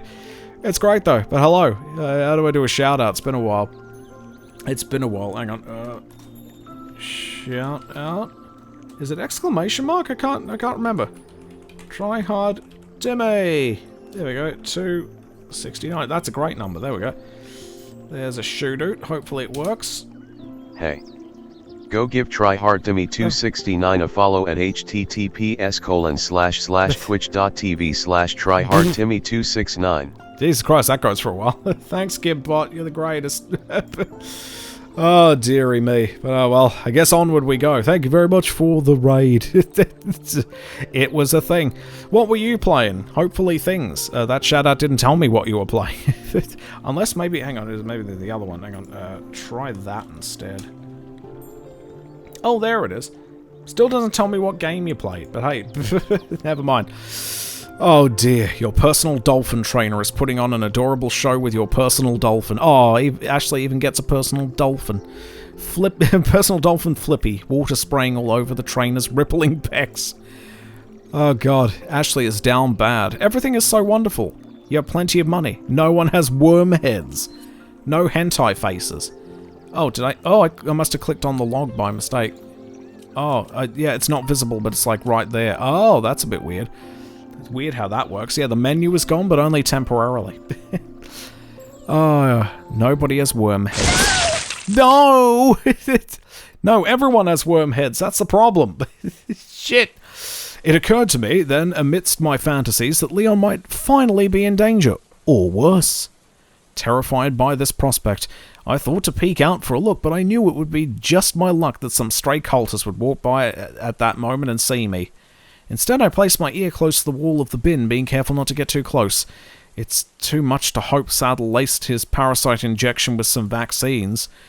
I strained my ear, listening intently to the world outside my garbage sanctuary. I couldn't hear much at all, aside from the occasional thunderclap in the distance. I think Triad Timmy is a bot. Just checked their Twitch page and it said it hasn't streamed recently. Yay, bots! Well, that's alright. Oh dear. Huh. Therefore, the creeping terror of my saviour's demise could ensnare my thoughts. The shrill sound of a gunshot burst into my eardrum. Oh dear. Maybe Tryhard Timmy gave us a raid, but he wasn't streaming. That's entirely possible. I've seen that happen before. People raid with like one viewer, which is them, because you know they haven't streamed. They're not going off. It's not a proper raid. All right. Oh, the shrill sound of a gunshot burst into my eardrum. A somewhat morbid but nonetheless comforting symbol of hope and salvation. Well, for me anyway. Assured of Leon's survival, I resumed my effortful listening. Oh dear, a series of thunderclaps prevented me from hearing any more. Is Leon okay? Are the cultists gone? Can I get out of this godforsaken dumpster? I think he's dead. Oh, no, there we go. What? Was that a whistle? Is he trying to signal that it's safe? I mean, I've only ever heard that whistle used to beckon someone, and by someone I mean a pet. How'd you get it? Not wanting to think too hard on the idea, I hastily threw open the lid of the bin and breathed deep. Thank God that's over, by the way. If I smell like rotten meat products, that's just too bad for Leon. Alright, well, out we get. Speaking of Leon, I scanned the area for him. It was difficult to see, but I found him by a flash of stray lightning bolt, standing on what seemed like a bridge connected to the farmhouse. Oh, at that moment, his dirty blonde locks seemed like a beacon of a lighthouse, shining fiercely against the cold, black sea, like poetry in the shape of a man. Jesus Christ, Ashley. Well, it doesn't seem like he's making any move to jump down and escort me over there, but he's been working pretty hard, so I'll cut him some slack and do some legwork. Just going up the ladder. On my way, I was surprised by the lack of bodies on the ground. Maybe the cultists are just literalists on the whole dust-to-dust concept? Back, I was watching Super Bowl, now halftime. Oh, Super Bowl's on. Oh, come on and slam, and walked up to the jam. I know it's a different game, that's the point. Oh dear. Maybe the cultists are just literalists on the whole dust-to-dust concept. As I ran, I became keenly aware of how insane this all was. People dying, and for what? Is it all just for politics, and who stands to gain? One power-hungry old man? Or is this bigger than Saddle? Bigger than all of us? What if this goes all the way to the Illuminati? Oh my god, she said the thing. She said the fucking thing. Listen, fuckhead, you have fucking crossed the line. Get that through your goddamn fucking head. Oh, I love it a bit too much. Oh dear. I've got to watch the rest because it's KC 0, Philly 24. If Philly loses, they deserve it. Yeah, fucking hell, if you're ahead by 24, then yeah, if you lose, you deserve to fucking reevaluate your team. Oh dear. Amidst my struggles to glimpse the machinations of this mad world, it didn't take long to reach Leon. My head snapped back like a piston when I heard some groans behind me. Are there still villagers out here? Someone refusing to call the call of dustiness? Maybe we should ask Leon if we're safe. And some other things. So what have I missed? Let's see. You missed a game we had to abandon because for some reason it was fucking up my microphone. It was making like audio clicks and shit, which I think is still fixed. I think everything's still okay. Like if I go testing 1 2 3, is my microphone okay? Testing. Are we okay? Is everything fine? I hope I don't hear any audio clicks. Testing 1 2 3, is my microphone okay? Testing. Are we okay? Yeah. Is everything fine? I hope I don't hear any audio click. Yeah, no, it's fine. It was that game that was causing all the issues. Yeah, it's fine. There was some weird sort of like staticky thing, but just because I was playing this one game in particular, but the game didn't seem terribly interesting, so like it's not really a loss. That's the second game we've come across that's actually fucked my microphone up. With the Crash Bandicoot Insane Trilogy, we fixed it just by putting a file in there, but that other game, it's not worth fixing it anyway. It was the pronoun game, remember? I think you were here for that. Where are the bodies? Does my smell offend? Dog whistle? Really? Where are the bodies? Oh, yeah. It's night fever time. Exactly. Before I could open my mouth to speak, Leon spun on his heels. I was a little disappointed, but in hindsight, the creepy sounds behind me were a tad more immediate. Ah! Go! Leon leapt down from the bridge. I could see a ladder on the ground already. I'm just going to presume he kicked that down because he likes catching me so much. As I prepared to jump myself, Leon raised his gun and looked directly at me. Yay, pantsu! Oh, I'm so happy. I could feel my cheeks flushing under his intense gaze, realizing that he could easily see my lacy panties from this angle. I instinctively pulled up my skirt. I didn't really understand what Leon was doing, but the sudden self-consciousness called forth a common refrain in the lives of women. Oh, you pervert! Oh, Ashley's best girl. Oh no, rapist! Jesus. Well, this is not a great feeling. Pretty mortifying, really. Not sure how I should proceed. Oh god, he's starting to dissolve on me. Ooh, jump! That's gross. If Leon's upset about the pervert comment, he's certainly not letting it impact his professionalism. I wish dudes on the train were half so gracious. Instead of being rapists. I inspected my clothes to check that I didn't get too much cultist dust on me. Also, I know I didn't pay attention in chemistry class, but now I'm thinking I really didn't pay attention in chemistry class. There was another giant wooden gate in front of us, once again guarded by bear traps. I see the creativity well has run pretty dry in these parts. Oh gosh, the pronouns game. The game knew you didn't like it, and it thinks you're an istanophobe. I know, that's why it fucked my microphone up. So he said, fuck off. Oh dear. ... Oh. Okay. So we're playing Leapfrog now? Not exactly the back-touching opportunity I was expecting. Oh wait, he must not think that we can just go through the gate, so he must want me to climb over it? Oh. He could have saved us some trouble by just talking like a normal person. I swear, it's like he believes the strong silent type is an actual personality. I need to think about whether that's stupidly sexy or just stupid. There we go. I hurriedly climbed onto his back and let his taxpayer-funded muscles elevate me to the top. If only all America's revenue could be so well spent. I reached for the top edge of the gate and hoisted myself over. There we go. No time to catch me. No one to catch me this time. You can do this, Ashley. 1, 2, 3. Ashley, I am wet now. My pronouns don't give a fuck. Oh, it was so bad. It wasn't a pronoun game, but at the beginning they said, hey, this game has a story. Who is your significant other zombie? Is it a girl? Is it a boy? Or do they... like, the funny thing is, like, you can make yourself into, like, a boy or a girl and then make the object of your affection a non-binary. Or you can make yourself non-binary and make the object of your affection a normal person. It's so bizarre. What were you thinking, Canada? I hit the ground pretty hard, no doubt scuffing my boot and tearing a ligament. Still, it could be worse. I could have worn my high heel boots and boy, that would be a real nightmare. Fortunately, there were lanterns around the door. Although that left me a bit paranoid about who had lit them and whether they were still prowling about. There was a large plank covering the door, but I easily pushed it up to the and to the side. I opened it, Leon. I opened it, Leon, I whispered, trying to avoid undue attention. There we go. Leon opened the door, as cool and serious as ever. I happily fell behind him as we ran forward. I missed him a lot for only 20 seconds of separation. Or maybe I just missed his safety. I don't know. I have about as much clarity as I do upper body strength. Which is not a lot. My pronoun is non-binary. Non-bi-any. Oh dear. Cabin in the Woods, episode 10. And we're back for another riveting installment of European backpacking gone wrong. What dangers await us? Bludgeoning, impalement, a crushing exchange rate? Let's find out. Go, go, go. Alright. Oh. Hello there. After a few seconds of jogging, we came to a rickety bridge. To my surprise, the merchant was waiting beside Got a it. selection of good things on sale, stranger. Indeed he does. Wait, didn't we last see this guy in that underground passage? How exactly did he get ahead of us? It's like that live-action parody film by the Bentley brothers. How did you get here so fast? He just doesn't answer.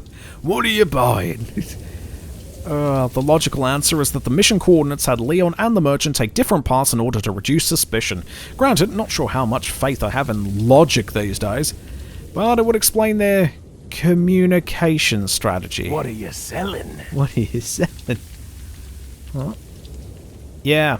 Bizarre as it all was, I appreciated that Daddy was going to such great lengths in order to rescue me without creating a controversy. He doesn't have a lot of political capital right now. Surely that's the reason for all this recon work, right? Please God, let me be right about something good for once. Come back anytime. Alright. Leon and the merchant finished their bartering, and we resumed running down the rest of the bridge. Oh God. Oh, I don't like the look of this. Leon stopped abruptly in the middle of the bridge, turning his attention to the fancy radio buzzing on his hip. Oh? I'd rather not hear it. While Leon took in what I assumed was, at best, inconvenient news, I looked back down the bridge to see the merchant still standing there. He seems so detached, like a statue, or Steven Seagal. I hate that guy. Huh? Action man Steven Seagal. Actually, Leon reminds me a lot of Steven Seagal now that I think about it. I want to say it's his eyebrows, but it's probably just the general error of my first language is bullets. Basically, okay, Aikido is what I do best, alright? See what I do here? I just put my hand gingerly on your shoulder, and that's it. You can't do anything. I have rendered you completely useless. You have no power, you can't do anything to me now. It's crazy. So this is RE4 Ashley's story? Yeah, pretty much. And it's just as absurd as you think it is. She's lost her fucking mind. Seagal is fake as fuck. I love that one movie where he's fighting in a computer chair. I swear he just has one of those swivel chairs and he's fighting in it. It's so fucking stupid. Oh, God. Oh, God. Actually, fun fact, he was in a movie called Shadow Man, not to be confused with the excellent video game we played last year. Oh, dear. I don't know if that makes him a good man or a dangerous man, but when you've been marked for death, the fact that he's hard to kill... is enough to give a girl a fire down below. Great. Got it. Great. Now Ashley's thinking about Steven Seagal movies. Rather than share his feelings about the general crappiness of that update, Leon immediately resumed running down the bridge. I'm sure everything is fine. Blasts of lightning illuminated an old cabin at the end of the bridge. My hope was that it was a safe house for the operation. My expectation was closer to a cultist slumber party. Maybe we'll get through the village and then save the rest for next year? Because I've got to get to Katawa Shoujo eventually. Darn it, I said I wanted to be right about something good for once. Good. Maybe we can go back the other way, you know, group up with the merchant, buy a rocket launcher. Oh, bugger. Wow, it's like everybody in the whole village is here. Van Damme and Jackie Chan wanted to have a match with him, but he declined, yes. Sorry, but I sprained my wrist. It wouldn't be fair, because I'd kick your ass too hard. Because I'd be overcompensating because my wrist is really sore. So it wouldn't be fair to you guys because I'd win too hard. Well, it's like everyone in the whole village is here. Hey, wait. What happened to the merchant? Did they swallow him with their organized rage? Did he escape before they absorbed his polygons? Realizing that our peril was a tad more immediate, I looked to Leon in panic. What are we going to do, Leon? I hate to say it, but we're sandwiched, all right. Ooh, now I'm hungry for sandwiches. Sounds like something you would say, yes. My wrist is far too strained, so I'd be fighting twice as hard as I usually do, so it would be unfair to either one of you. So I'm gonna decline for your sake. Seagal, king of bullshitio. I'm in complete and total control. All I have to do is hold your shoulder like this and see you can't hit me. It's amazing. You can't do anything. If he had a knife, he would drop it because I'm squeezing his shoulder too hard. I'll give him that. Oh, we're sandwiched. Quick, in that cabin. Righto. What do we do? I certainly didn't want to be an Ashley sandwich. So I sprinted as fast as my tired legs could manage. Oh, so tired. Yeah, here we go. Uh-oh, we're going to meet someone new. Leon reached the door first and smashed it open, being sure to first scan the room with his gun drawn. I mean, I wouldn't call it thorough, but it's the principle I'm attracted to. Get in. Secured the ballistics. Have to get back to work, have fun with the game. Oh, we'll do Imagination Artist. It's less of a game and more of an existential experience. As the villagers descended upon us, Leon yanked me into the room and slammed the door. I knew we needed to secure the door somehow, but I was at a loss, so I just left it up to him. Oh, then from behind us a voice rang out, energetic and clear. Leon! Huh? But... How rude, just hurling planks of wood at unsuspecting people. It's a good thing I honed Leon's reflexes. We both swiveled around to see who was behind us. Leon didn't immediately draw his gun, so I figured we were relatively safe as the lone man strutted towards us. Small world, eh? Small world, eh? Oh dear, the sexiest man in RE4 Lewis. I know, we've got some competition here. Oh, so many decisions. Oh dear. I've watched some of his martial arts demonstration on YouTube. Absolutely hilarious. It is the funnest shit. If you ever want to have a good time, just watch some of his shit on YouTube. It's great. I think you may have seen the one that I was talking about, where he's like, as you can see here, like this is the magic of Aikido. I just grab one hand on the wrist, one hand on the shoulder. I'm in complete control. He can't do anything. Okay, he can't do a thing. He can't move. He can't punch me. He can't do anything. Stop moving. Okay, stop. No, that's cheating. You can't do that. I have you in my magic hold, okay? You gotta stop. He has people working in his dojo, and you think, like I'm gonna get kicked out of the dojo if I pretend that I can just, like, move to the side a bit and I'll look my hands free again, Mr. Seagal. I'll just put up with the bullshit and maybe he'll give me some money. Oh, God. Oh, no, now he's eating a carrot. Oh, Jesus. Wait, how did I respond to this situation again? My memory's fuzzy. Oh, a fucking decision to make. I better save. There we go, the first time. Classic, reasonable exasperation mode. Modern, violent reaction mode. Oh, we can be classic Ashley or modern Ashley. Let's go classic then. Violent reaction mode. Reasonable exasperation. There we go, we'll go with that. Of course, how could I forget that iconic scene? It went exactly like this. Oh wow, is this guy like Leon's twin or something? I literally can't tell them apart, and that's so hot. Well... I love how his image is just his crotch. Gotta say, English is so much sexier when filtered through Spanish. I really have to watch myself with this one. I bet it's super easy to get on his route. Unconcerned by friend and foe alike, Leon moved to bar the door, all while the Metro Cowboy and I began a showdown with only our eyes as weapons. Jesus Christ. Wait, no sparkles, no bubbles? What's going on? Is he gay too? Oh no. Skull's like Dan from Street Fighter. Yeah, pretty much. Oh, Jesus. Oh no, just like Krauser, he could be gay as well, and that's going to be a problem, because that would just be Leon and Saddle. Just Saddle as well. That's a pity. Gay. Oh dear. Right, I wasn't sure why my bubbles were broken, but my concerns faded away when his eyes openly and salaciously explored my body. He must be searching for just the right compliment to lure me into his Spanish wilds. What is this music? Booba. There we go. Bobbies. Oh. I see that the president's equipped his daughter with ballistics too. How rude. Yeah, my lips are supple, aren't they? Hey! Wait! What? I'm basically America's princess. My boobs are the only thing worth mentioning. I guess we know where all the cowboys have gone to shit. Seriously, I'm so pissed right now. Just because I'm an incubator of evil doesn't mean my body is every man's plaything. Fight back against the Patriot. Yeah, I'm not your babe, Fernando. You want some ballistics? I'll show you some goddamn ballistics. How rude! And I don't believe there's any relevance with my figure and my standing. She's not going to get a gun out, though, apparently.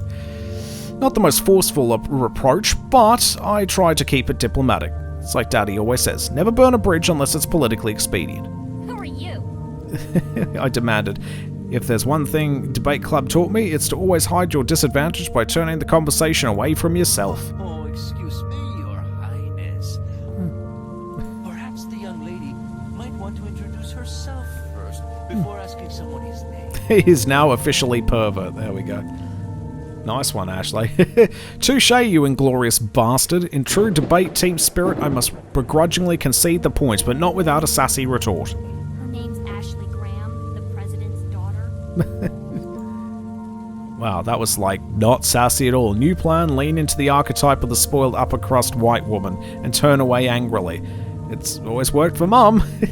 Beyond the power play, my sharp turn hopefully had the collateral effect of letting him know that I hadn't forgiven him his slight. Huh, you give men like him an inch and they'll take your virginity. I would know, as would Kyle. Is she... Well, you know. Yeah. Don't worry. She's cool. She's okay. I appreciate that Leon is trying to be encouraging.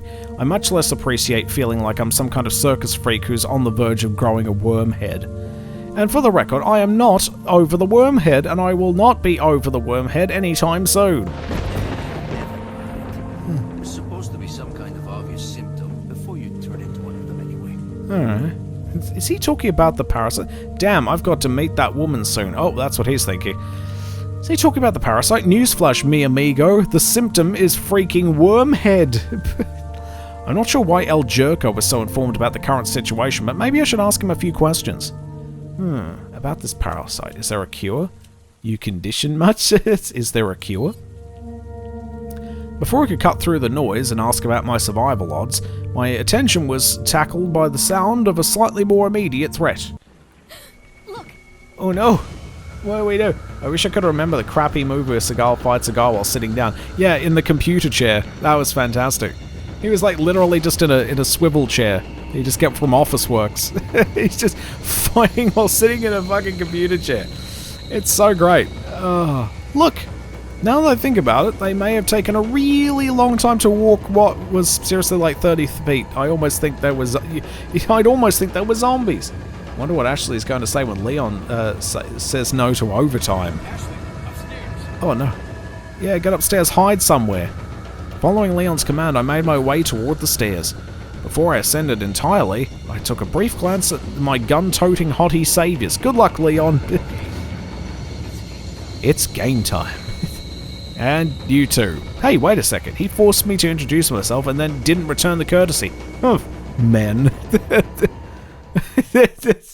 Oh god, I love this. This is great. Oh god. This is just a little bit of magic. Episode 11, Cabin Fever. Oh, bugger. Once upstairs, I found a bureau and huddled... Women. There it is. I was expecting it. I found a bureau and huddled inside. And here we are. Adrenaline was coursing through my body, but with no way to expend it, I became nervous and fidgety. In an effort to distract myself, I pressed my ear close to the bureau door and listened carefully. Huh? Deja vu. At least it's not a garbage bin. Will Leon and Don Juan really be able to deal with all those villagers? I guess we'll find out who's got the better plot armor. With the prospect of untimely demise on my mind, I couldn't help but feel guilty for what I had said to El Nino. Sure, likening my breast to violent weapons was questionable, but I appreciate that he was trying to lighten the mood. A little levity is welcome next to Leon's relentless gravitas. And to be fair, I was checking him too. Maybe I should apologize, assuming we survive. Oh shit, I blurted out when the pounding began. I knew my etiquette instructor would be mortified by my language, but screw her, she was never attacked by zombie cultists. Okay, Ashley, just calm down. Everything's gonna be fine. Time's great duress. It is prudent to relax the mind with calming imagery. Just like before. Breathe in, breathe out, breathe in. Back to the beach of my mind. Oh no. Now we're going to the forest of our mind. Game over, yeah. We're fucking dead. You're in a serene forest. Oh my god, see, we're in the forest of our mind now. There you go. Breathe and be peaceful. Here we go. You are in a serene forest, untouched by mankind. Wisps of honeysuckle tickle your nose. A delightful warbling glides down from the branches and caresses your ears. You are accompanied by your bodyguard, who is well equipped for the journey. The only thing touter than his bicep is his trusty hunting bow. Thank God it's not a rusty hunting bow. Which sounds like a sex act. With which he will stave off your enemies and your hunger. Also, the butt is real. There's Lewis now. Also in your company is a handsome lumberjack who excels at chopping wood. Both his axe and his chest glisten with the dew of the forest. But why is Link here now? In your periphery, you spot a weird elf larper fiddling with his master sword. You pretend to ignore his lustful gaze while admiring his high cheekbones. Suddenly a forest sprite appears. He leaps quickly between the branches, daring you to catch a glimpse of his tight pants. The sensation of joy permeates your being. Your GPA is higher than Jenna's. Nobody has worm heads. Repeat, nobody has worm heads. Is that Leon as Link? Yep, that's that. Uh-oh, sounds like something crashed downstairs. Did the villagers manage to breach the door, or maybe the windows? Listening closely, I can barely make out voices. Ahí está. It's Agrahalo. You know, now that I think about it, we're in someone else's house. We're in someone's house.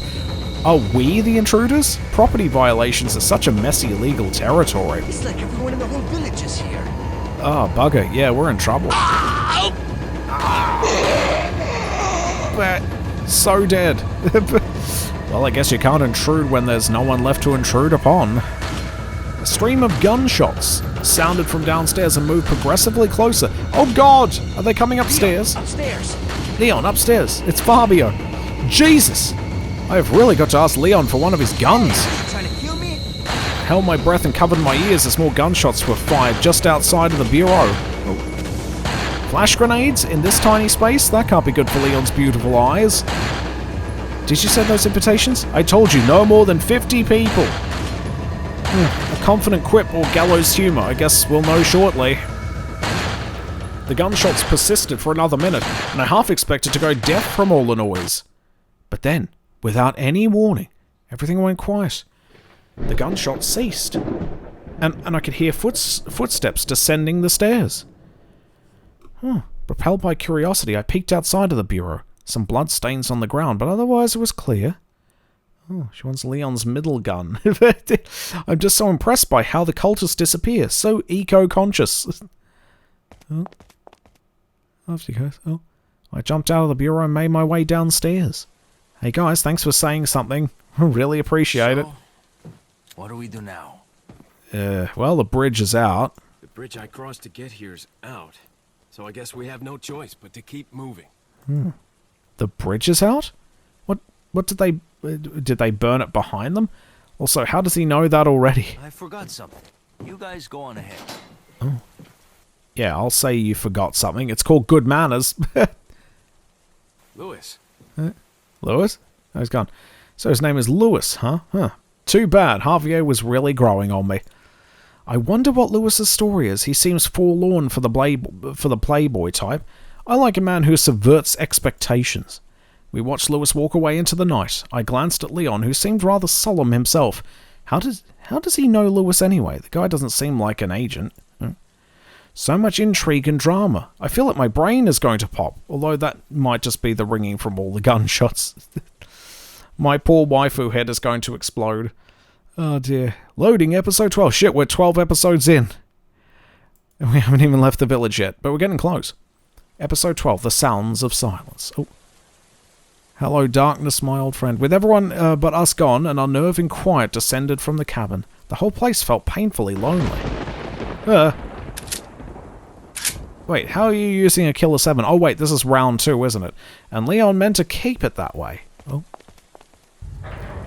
There we go. I followed behind him because, really, what else was I supposed to do? Still, I couldn't help but look back toward the obviously not out bridge and wonder if I'd ever see Lewis again. Oh. Since we had a breather, Leon hustled around the area grabbing convenient stores of ammo sitting atop crates and logs. Kind of like Christmas as imagined by the NRA. Fuck's sake. Remake Lewis is better than OG Lewis, mainly because Remake Lewis got more screen time and backstory. Since, yeah, Christmas. NRA, it's a very NRA Christmas. With spoils in tow, we headed toward the back gate where villagers had flooded in from. Merchant man, you're alive. What? Leon approached the guy like the last 30 minutes hadn't even happened.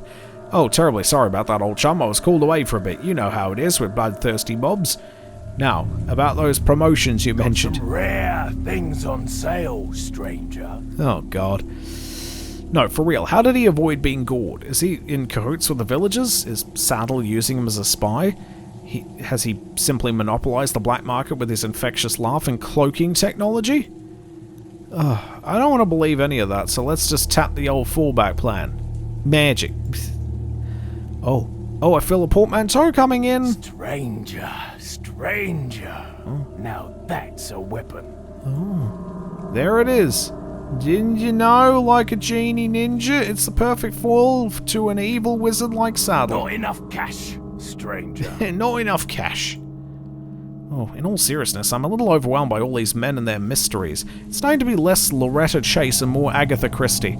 Wait, don't most people die in Agatha Christie novels? Come back any time. Oh, bugger. Finally. And now to the shed. Alright, what are we doing in the shed?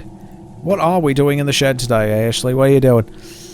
There was another one of those typewriters in the room. Without a hitch, Leon began typing away just like before. It's hard to believe that anybody would seriously bother with these things. I'm so just going to imagine that he's leaving the typewriter equivalent of a dick pic. yeah, why not? Leon started to pore over the documents like they mattered. I'm glad he's feeling dutiful enough to read crap, because the only other paper I want to see in front of me is a joint. I wonder if I really focus. Oh, there we go. What is happening now? Alright, focus on things. Witness the power. There we go, Ashley. You look at that. Time to show me what you got, Leon. There we go. His hair really is amazing. Perfectly cut and seemingly immune to grease, blood, and other unmentionables. shoulder. You know, Leon has some weird protrusions below his shoulders. I'll just assume those are where his angel wings came off. Alright, well, on to the next thing. Ah, the desire to touch his back is overwhelming. It's basically finger porn. Oh god, what is happening? Oh, that's it, we're done looking at things. I didn't even get a look at his arse. Oh god, Leon is looking right at me. Was I staring at him too lustily? And more importantly, does he mind? He looked like he was ready to move on, so I scooted out of his way. Hopefully I just seemed like I was zoning out. Damn it, Leon, what were you thinking? His mind is a complete puzzle to me. I wish he'd throw me a bone. I'm not the master of unlocking over here.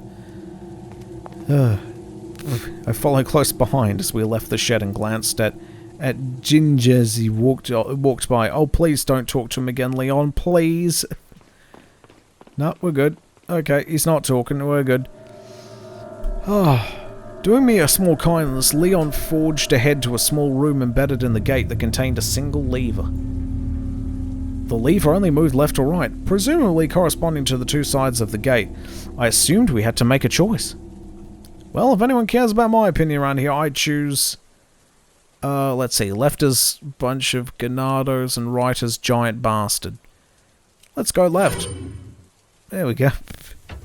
Leon picked the right path before I could say anything. I certainly hope it lives up to its nickname.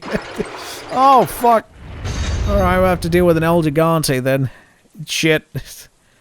I didn't know he was going to pick the opposite. Well, I, for one, can't wait for it to turn out to be a death trap. Who needs to be safe for more than 10 minutes? Not Ashley Graham, that's who. Fuck's sake. In we go. Oh, okay. I guess I'm ready for this. Loading episode 13. Oh, that's a lucky number. We'll be fine. We'll be A-okay with this, won't we? Two roads diverged in a wood. Oh, this is bad. The door connected to another outside area that resembled a valley. The steep slopes and network of wooden fixtures gave me the impression of a dam, or at least some kind of funneling structure. That's probably a bad thing. We broke into a run, aiming for the wooden partition in front of us. The area was deathly silent, which I hope meant we were safe, but given our luck so far, it was probably the exact opposite. Oh, because the universe loves nothing more than malicious irony. A massive thud landed somewhere behind us. I just know I'm going to regret turning around. Oh, no. Hey, look, the physical embodiment of my regrets. Oh, Charlotte from Infinite Stratos. Thankfully, that's a pic of her in her early 20s, not 15. Thank God for that. Last thing we need is Chris Hansen popping up again. Oh, here we go. Burp, burp, burp, burp, burp. It's a waifu thing. There we go. Fantastic. Oh, that's hot. That's hot. That's pretty good. That is a decent waifu, I think. And not underage. That's my favourite kind. I don't want to die. I'm gonna come. Oh, Jesus Christ. She's blonde and she's knitting. I mean, honestly, I can't ask for more than that. Oh, dear. So we got an El Gigante to worry about now. Also, what kind of monster? Oh, no. Oh, no. Oh, no. Oh, man, I know I like alphas when I'm on my period, but come on. Oh, dear, she's on her period. That's even worse. No, stop! Have mercy! Forcing myself back to reality, I pushed aside the immediate questions about how much a monstrosity could exist, or why I kind of liked the ripped shorts look. As my mind entered pure survival mode, I employed my other newfound ability, pointing out objects in the environment for Leon to shoot at. Looking upwards, I saw a boulder precariously perched on some wooden planks. It seemed oddly convenient, but I wasn't about to look a gift rock in the sediment? Bad metaphor. Leon! I shouted, pointing at the boulder. It was an entirely vague command, but I figured he'd work it out, what with his passion for body language and busting wood. Wood. Oh yeah, I don't know if Leon thought it was super obvious, but I really appreciate the kindness of indulging my marginal contributions. Oh yeah! Oh yeah! Oh no! As the boulder came tumbling down on the, well, whatever the hell it was, we took the opportunity to run towards the gate. Naturally, because this was every bit the death trap I feared it would be, the door was layered in more chains than the Vice President's sex dungeon, which is like the worst kept secret in Washington, by the way. With nothing else to do aside from panic, I turned my gaze back towards the monster, partly to monitor its recovery, but mostly because it was just so damn ugly. I don't like it. Thankfully, it seems I can look at it safely from this distance without the parasite hacking my hormones. Now that I look at it, it kind of seems like a crossover between Quasimodo and the Hulk. The Hulk and a toxic waste dump. Although, that's not a bad idea for a slash fic. I'll store that one away for later. In the meantime, I should give this big boy a name. Labeling your trauma as the first step to a successful recovery. Let's see. His most notable feature, outside of being an abomination, is that he's tall. Like a venti-sized cup of evil. But then I know better than to overestimate a man's size, so grande it is. Oh no. Well, there's no need to get all huffy about it. A grande by any other name would still look as putrid. Oh right, I kind of forgot that you're Satan's toe jam and that I'm about to evacuate my bowels in terror. Silly me! Leon! Help! I held my gaze like a wet sack at Leon, hoping rather desperately that he had made some kind of progress on the door, you know, with a gun. He's trying. And instead I found him kicking the chains. At first I thought the sight of the creature had driven him insane, because who seriously thinks they can break padlocks with their feet? Oh. Well, never mind. But then the chains fell away and I remembered that insanity is nature's lockpick. Oh god. Oh, we're so fucked. As the creature began storming towards us, we bolted through the newly opened door. Oh no! On the other side were some small makeshift houses, which is overselling what were really just dog houses tailored to human height. Subsidized housing, man. Leon ran into the narrow opening that might loosely be called an entrance, swiping a chunky and some ammo from inside. Probably a good idea considering this building is about 60 seconds away from being demolished. Speaking of which, I wonder how tall, pale and ugly is faring with that barrier. And we're off. Bye! For reasons unknown, known only to God and maybe the government, Leon refused to run any faster than a jog. I know girls like a man who seems coolly disinterested, but this is a little extreme. Oh no. Ah, another gate. Is this how immigrants feel? I'll never support border control again. The creature was mere feet behind us. It was over. It was going to trample Leon into a beautiful pulp and keep me as a Barbie doll to nibble my sweet little toes. Help! What do we do? Channeling his essential badass, Leon spun on his heels to make a final stand against the encroaching death tank.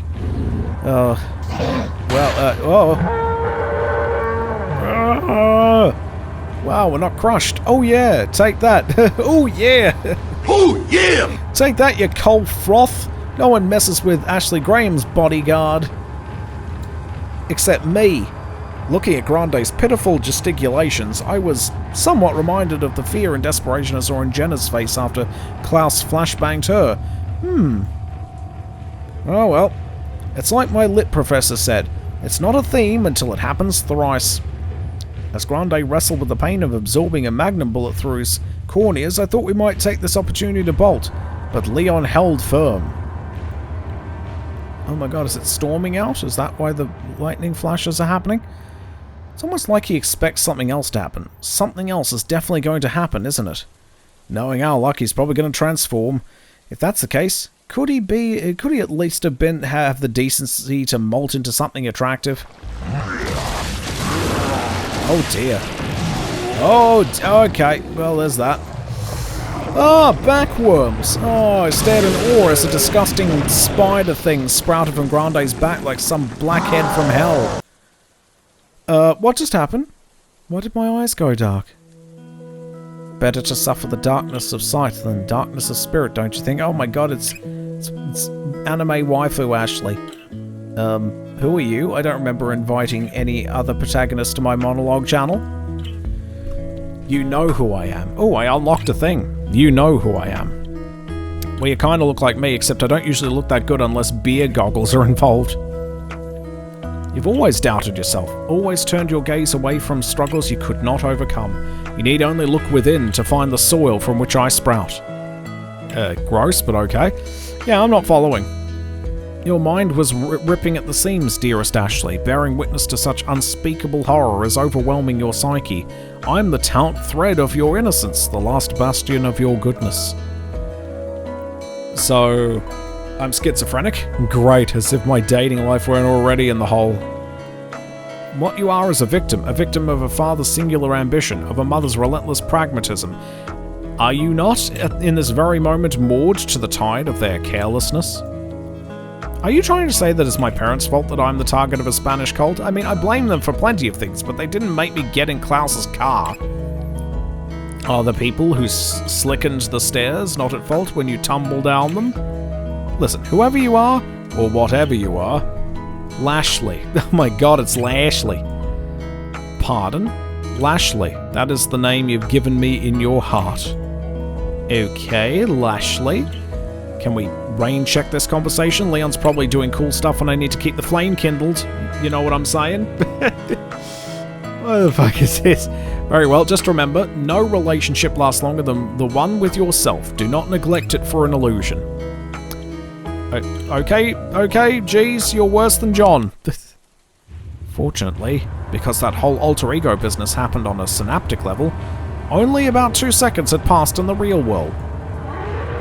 From the relative safety of Leon's back, I turned over a dozen questions in my mind. Does extreme physical duress cause the parasite to expose itself? Or does it need a breath of fresh air away from the fetid smog that is Grande's body? I mean, really, look at that skin. Corpses are not loofahs, pal. Brr! Oh, hey. What's the shiny thing up there? Treasure? There's a shiny thing. Focus, Ashley. Oh, right, sorry. Racked with pain and or embarrassment at its lack of hygiene, Grande collapsed to his knees. Leon stood firmly and coolly, reloaded his gun, as if bored by the whole exchange, because in his world, toppling a giant merits as much attention as cooking SpaghettiOs. But before I could exercise my right to flee like a coward, Leon did something that I did not expect, nor could mentally understand. He holstered his gun and took out his knife. I barely formulated the why in my brain before Leon dashed away at full sprint. Oh god, what's happening? Needless to say, morbid curiosity kept me stationary. Oh, it's a simulation. During his best pantomime of a crazed rodeo clown, Leon nimbly ascended Grande's back and began an assault on reason, safety, and the whole enterprise of dermatology. One of those questions is, why didn't Dad make me go to the military so I can defend for myself? Alright. I winced as Leon began slashing away at the zit spider with powerful, deliberate strokes. However, this does give me a great idea for a reality TV show. Dr. Pimple Popper. I'll definitely be making some phone calls. Oh, he dead. Why is everything bliggering? Grande writhed in what would have sounded to me like pain if I hadn't already forsaken the creature in my heart. Exploiting this moment of weakness, as all beautiful men are apt to do, Leon began to serenade the genocide giant with a lullaby. Powerless before Leon's velvety baritone, Grande collapsed into a deep slumber. I don't remember this in the game. Huh, just kidding. Leon just shot him again. At the apex of Grande's flailing, his body went weirdly rigid. I've played enough RPGs to know he's probably gearing up for a desperate final attack. Options. What's the flickering going on? Hang on. Save and skip and... Okay. Confirm and return. There we go. All good. What's wrong, Ashley? There we go. There's also an inventory. What's inventory? I got money, 13 barrels. You can get a fish, a cat, a little jet ski key. You can get all kinds of things. What is this game? Alright. Yeah, there we go. At the apex of flailing's body went weirdly rigid. I played enough RPGs to know he's gearing up for a desperate final attack. I need to warn Leon. Oh god, too late. Maybe I should restart the game. It's flickering a lot. I'll just imagine that he heard me. God. Grande's body, much like the cultist, began to decay immediately. Which seemed cool at first, but you know, because who really wants to clean up 1,000 pounds of unwashed dad bod? Save game. There we go. I'll just exit. But then I thought his body dust might end up flowing through the dam and into the local water supply. Major ooh. American tap water isn't the greatest, I'll admit, but by Jove, it's not laced with particles of evil. There you go. Actually. See if we fix it. Hey, going somewhere? Gotta go. Fine, I'll be waiting. That's what happens when you quit the game, I guess. Alright, I'll see if I can fix that flickering. There we go. Wait, how do you actually quit the game? Fuck do I know. There we go. Close window. We're just going to do it that way. Like real men do it. Okay, and then I'll just launch it up again, and then... there we go. Right. Load game. I love how she turns around. That's great. Here we go. And we're back again. Hopefully it works now. Okay. Alright. And I already read that one as well. American tap water. Oh, good old Flint, Michigan water. Leon stepped forwards as Grande... oh, it's still fucked. Grande became so much dirt and pillaged the gold bars. Am I saying this right? Leon plundered the booty. I know we shouldn't be surprised by that, but seriously, was Saddle feeding him gold? No wonder the old bastard needs all that cheddar. It's basically minion mix. Alright, Leon casually inspected Grande's golden remains and then stuffed them in his pockets. Kind of funky, not gonna lie. Makes me want to bathe in Purell. Well, before I continue as well, I just want to see if I can fix that thing. RE4, there it is. I just want to see if I can... oh, it's automatic? Oh, it's automatic. Oh, there's nothing I can do about it then. Sorry, I can't switch it to this instead? Is this okay? This seems like it's fine. Leon casually inspected Grande's golden remains and then stuffed them in his pockets. So wait, Grande dissolved just like the cultists. That's got to mean Grande was infected with a parasite too, right?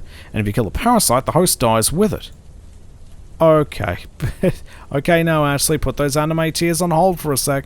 No need to jump to conclusions. Maybe Grande was a special case. I mean, was he ever even a man? I'm not necessarily screwed yet. Maybe there's still time to find a cure? And who's to say I'll turn into that? There's supposed to be some obvious symptom before you turn into one of them anyway. Alright. Right, a symptom. What kind of symptoms have I had? I coughed up the blood, and then there's the bubbles, and, oh, what's Lashley doing? Oh my god, Lashley. Are you the symptom? Get out of me, you filth. Fuck you, Lashley. Breathe, Ashley. I'm a symptom, yes, of a world that teeters between chaos and cruelty. I do not speak for your vital organs. One of those questions is, why didn't Dad make... oh, wait, I already read that. I already read that. How come it looked like it popped up twice? Oh, dear. Actually, now I could... I wonder if I can get away... yeah, I can totally do that. Burp, burp, burp, burp. Sounds and things. Here we go. Right. I'm going to try and fix this thingy here. Oh, because it's been a while. Hang on. There we go. Is that a bit better? I feel like it sounds a tad better now. There we go. Volume is a bitch on this. I don't know why it's being such a shithead today. My microphone is crazy. That one game probably wasn't the only thing that fucked me up. Let's grab the equalizer up as well. I just want to check something. There we go. And now I'm really loud. Oh god, too loud. There we go. 9.5 is probably good. There, hopefully that's better. There. Improve sound a little bit there. Alright, moving on. Lashley is driving me up the wall. Breathe, Ashley, I'm a symptom, yes. Well, I do not speak for your vital organs. Well, okay, I guess you would know. Just give me a heads up if you feel any, you know, corrupting influence. I surely will. I looked back as we ran onward, fearful that Grande would rise from the dead, because at this point, why not? But there's one thing, save for the careless whisper of the wind. Oh my god, she said the thing! She said the fucking thing, the careless whisper of the wind. Hang on, she said the thing, I'm gonna do sexy sax man.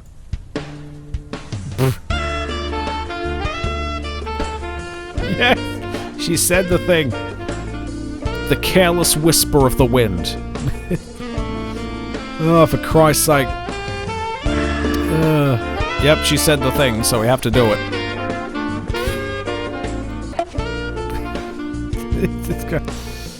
And there's a dolphin. Ah, see, there's a dolphin in this game as well. It's a reference, you see.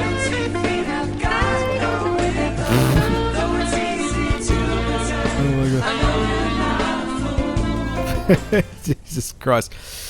Alright. I coveted that wind, I suppose. Oh, Kasplat. Now he uses his gun? Son of a bitch, Leon. Men have no right to say women are mysteries when they got guys like this on their team. Not that it impairs my attraction, if anything. It's kind of mysterious. Just ahead of us was a door, exactly like the one we entered. Leon was as unhurried as ever, but given that what we just survived, I was glad for the breather. Oh no, Grande. Maybe in the next life you can be worthy of your ripped shorts. In the meantime, rot in hell. Fuck you. Fuck you. Fuck you! Oh dear, such darkness lurks in your heart. Leave! No, leave! Oh, good God. Loading episode 14. So many episodes. Where are we now? Episode 14. Gondolas. Yes! We're nearly out of the village.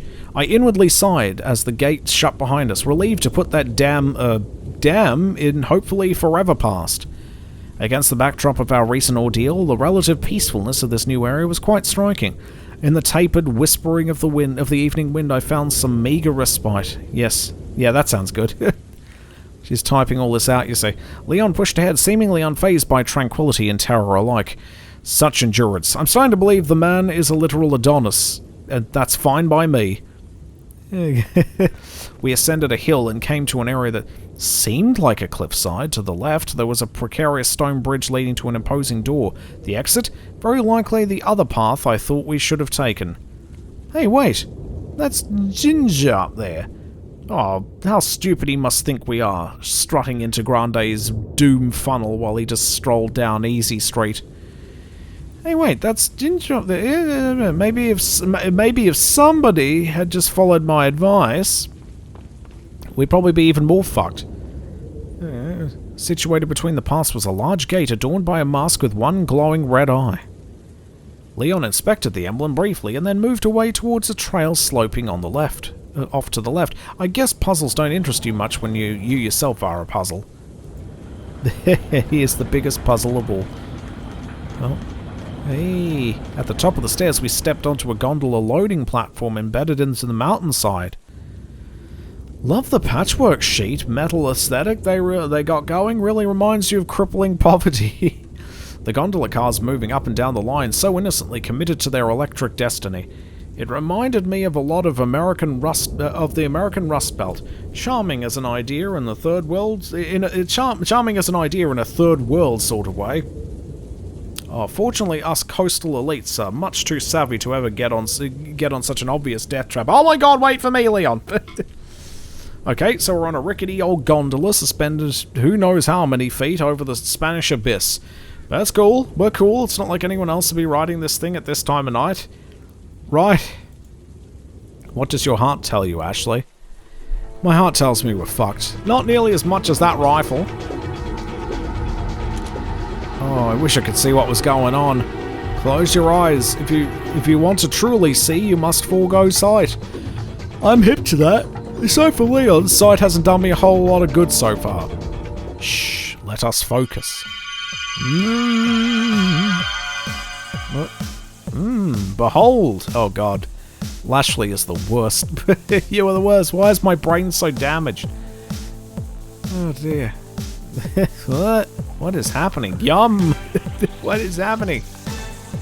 She's so distracted right now. Shouldn't she be like fist pumping every time he shoots someone off a gondola? Wait a second. I was talking about what Leon was shooting at. The eyes nourish the mind. Would you really prefer poison to wine?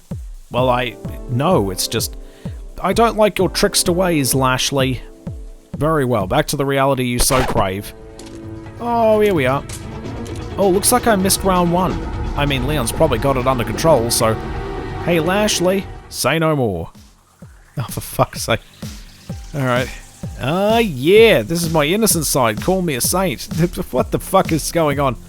Ashley, open your eyes. Seriously? You're the one who put these images in my mind. Don't even... Oh. But... Well, that happened. Oh.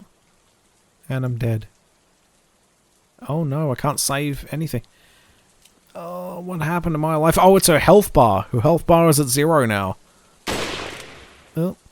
Well, I'm more alive than that guy. I'll give Leon credit. He knows the right way to avenge a woman's honor, which is swiftly. Still, it's kind of horrible watching people fall into the nothingness. What's at the bottom, I wonder? It's probably trees, but I hope it's a whole bunch of grandes ready to eat the fuckers. Alright, done. Oh, now on stable ground. I took inventory of my pain. Yep, seems like a pretty good amount. I'm lucky that my face is free of hatchets, sure, but gratitude is a poor substitute for Tylenol. Oh dear, Leon turned toward me with some kind of canister in hand. Are we going to graffiti their gondola? Because I am feeling exactly that spiteful. Whoa, whoa, whoa, whoa, why is he aiming it at me? Ah, shit. What is this? Pesticides to keep the bugs from eating my battered flesh? Weird, it smells like plants. Like pot plants. Oh, not that I would know anything about pot. I haven't experience with pot packs. Oh, I'm getting the munchies. All of a sudden there's this tingling feeling in my head. But I can feel the throb starting to get far away. And I feel like chuckling. Oh my god, this is pot. Wow, I'm feeling like really good, like so good that I almost forgive that axe-hurling madman. I mean, he's just doing what his heart told him to do. Would I be any different with any of us?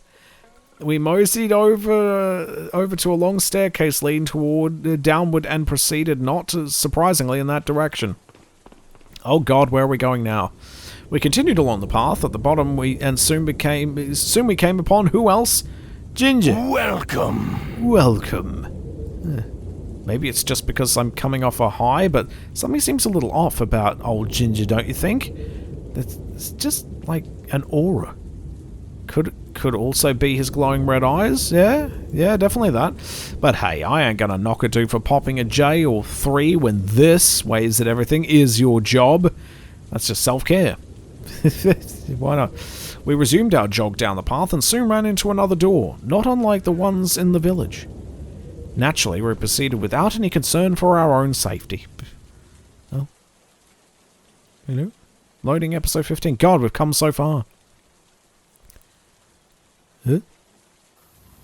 Oh, episode 15. Who cut the big cheese? Oh, would you take a look at that? It's Forest. Oh, why is she scared? Oh, hey, that reminds me of playing that song, Dark Black Forest on DDR. It's a long way to go, honey, he said. I know, but I'm afraid. Where are we going, she asked. Into the dark black forest. Soon the narrow path found out into the dead end, featuring a solitary ramshackle warehouse-type place. I bet 10 Spanish dollars that they keep the cultist Kool-Aid there. That's why we've come, right? To find an antidote to the evil within? As we approached the building, I swallowed hard, trying to fight back the encroaching sense of loneliness and dread radiating hardcore from this place. Still, I tried to seem brave, if only for Leon's sake. You better stay outside. Oh. Ashley, go hide. Oh. Yeah. Yeah. Where are we going to go? Well, that's a load off. Time to cower. It's the thing that I'm best at. There wasn't exactly a ton of hiding spots, and I thought it unwise to back myself into a corner, so I nestled myself between a nearby tree and some weird log shed. From my excessively dingy cover, I watched Leon carefully open the door and become one with the darkness. Alright. I wonder what Leon's going in there for. Maybe to meet another secret agent? But that doesn't explain why I'd have to hide. Oh, unless he thinks they might double-cross him. Drama. At the same time, it seems pretty dangerous to just leave me out here, in the open, in the middle of a forest, in the dead of night. Oh crap, I just remembered I'm vulnerable and terrified. Man, I never thought I would miss the dumpster. Oh, garbage sanctuary. What is happening? Oh my god, the building is on fire. I mean, wow, I didn't know backstabbing's having that quick outside of General Hospital. I didn't really want to leave my hiding place, but I was also afraid of what attention a flaming warehouse might draw among the saddle-bound. Shit. Bereft of good ideas, I moved to the other side of the shed and desperately wished I could curl into a morph ball and just roll out of there. Oh god. Instead, I squatted intensely and watched nervously for any sign of Leon. Each passing second burned away a little more of my rope of the rope of my hope. My hope rope, you might say. For a moment, I was petrified by the thought that Leon had been murdered. Part of me really wishes I had Lashley's soothing mental imagery right now, but considering why she's in remission, I should probably stay vigilant. Listening more closely, I could hear noise coming from the warehouse. Sounded like bullets. And shrieking? A rather unholy medley, but if it signals a struggle, then that means Leon's alive. Give him hell, Leon, because otherwise I'll leave your ass for Ginger and never look back. Another few minutes passed, and eventually the sounds dissipated. I took a chance and ran up to the building, trying to better hear while avoiding first-degree burns. I heard something collapse, but it wasn't from the inside. I peeked over the corner to the side of the building. I half expected to see Ginger standing there. Actually, did Ginger know about this? Did he tip off the secret agent? Is he the secret agent? Did he teleport into the building? Is the coat? Is it the coat? Is that the source of his power? So many questions. As if to undercut my mounting anxiety, Leon tumbled through the hole in the siding and rolled coolly to his feet. Oh my gosh, Leon is safe. I'm safe. Woo! Take that, Ginger, you potential traitor/love interest. Ugh. I ran up to Leon, who looked a little scuffed and bruised. A good look on him, man, I might add. Shows character. Maybe I should inquire further about the preceding incidents, you know, so that he knows I'm thinking about him. Are you hurt? Did Ginger go rogue? Will you marry me? Do it. Oh, he walked away. Oh, well, I guess you don't have to. It was just a thought. Cries. Right. We're nearly done with the village now. I hope. We better fucking be done with it soon. Oh. There we go. Episode 16. The eggs, the bass, and other things. We made our way back to the gondola station, but before boarding, Leon turned his gaze to the towering silhouette looming over the darkness. Is that a castle? It's huge. So huge that I'm not sure how I missed it before. Right. Anyway, it'd be nice if someone here could help us. Like a prince. A rich, handsome, filthy, fucking rich prince. Yeah, that would be great. Oh, what if Lewis is secretly a prince? Like he became disenchanted by wealth and decided to commit his life to the people after he realized that they'd been denied luxuries he had so long taken for granted. Like light bulbs. And B-days. Oh, that sounds a little hokey when I think about it, but I'm sure Lashley would say something like, better to indulge an innocent myth than a cruel truth. Rest in peace, weird side of me. Oh, rip in peace, crazy Lashley. Alright, up we go. Thankfully no one will bother us on the way up. Leon sure looks nice. Wisps of fog only accentuate his excellent jawline, and his arms so smooth and defined. It's not often you find a guy who can balance muscle and metro. But I wonder what else he keeps shaved.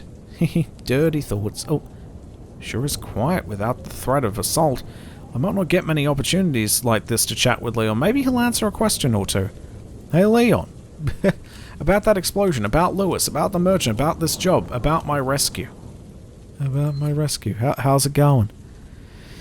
Out of curiosity, Leon, how did you know where to find me? I mean, they took me pretty far out in the middle of nowhere. We didn't have a lot of leads. There was one informant who saw you directly, but she was apparently blinded by the kidnapper before he sped off. What else did Jenna report, I wonder? Oh yeah, that did happen. We also tried to contact your driver, but last I heard he's still MIA. We fear the worst. Your driver may be dead. I remember Klaus's evasive answer about John and my heart sank. There's no way he survived more than 2 punches from those steroid arms. I don't have a lot of hope, to be honest. Neither did we at first. We had hoped to have a better grip on the situation before we told the president, but the whole thing really caught the Secret Service off guard. It worked out, though, because the president immediately directed us to trace you using a tracking device embedded in your clothes.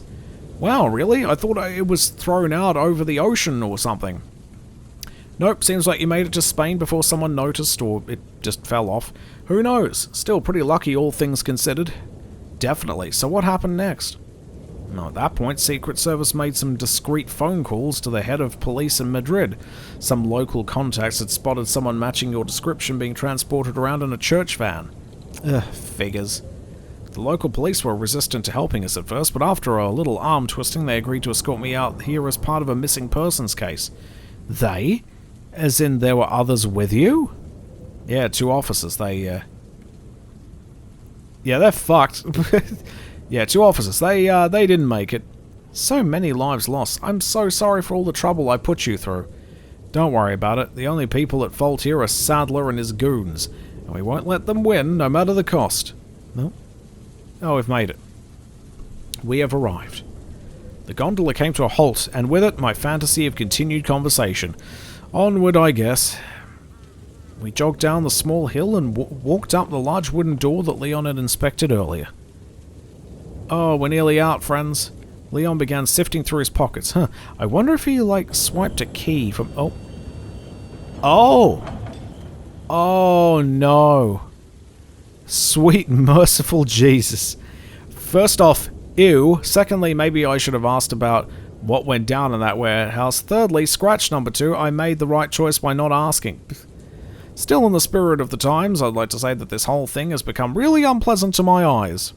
Speaking of eyes... That's how we're getting out of here. Loading episode 17.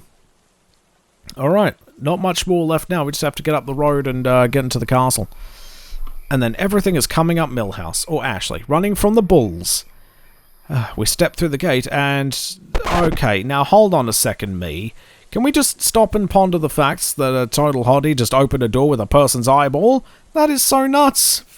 I mean, these people don't even have toilets, and they're building doors with retinal scanners. I know I live in a gated community, so glass houses and all, but this wealth gap is borderline American. Phew, okay, I'm good now. Just had to clear the air. Continue. Continue, me. Why, thank you, me. I'd be happy to. They're stealing my shtick with this game. Where was I? Oh, right. On the other side of the gate was a very tight path leading up. Nope. The path was enclosed by rocky embankments that were totally climbable, but Leon seemed fine with walking the old straight and narrow. It's not like we're trying to escape an area bristling with hostility or anything. What's that rumbling sound? Oh no, truck! I look behind me briefly, half sure that Grande would make a grand re-entrance into the world of the living. Holy Grande Latte! I knew I'd jinx it. Death be damned, he'll feast on my lovely lady bones yet. I spun my head forward and was relieved to find... I was relieved to, 1, find Leon cocked and ready, like any good man should be, and 2, the Grande had apparently been reincarnated as a mere truck. A truck that is, driving straight towards us, on a narrow path. Yeah, that embankment is looking, pretty scalable right now. I thought about bolting, but Leon held firm. If I run now, I might distract him, but it might also get him off this road. I don't want him to think I don't trust him. Men love a girl with undying certainty in their manly ability to succeed amidst unreasonable odds, don't they? That certainly feels true. Let's see. Trust Leon completely or truck that, run! Yeah, I'll trust him, why not? Here we go. As if buoyed by my conviction, Leon stepped back and raised his weapon to the night.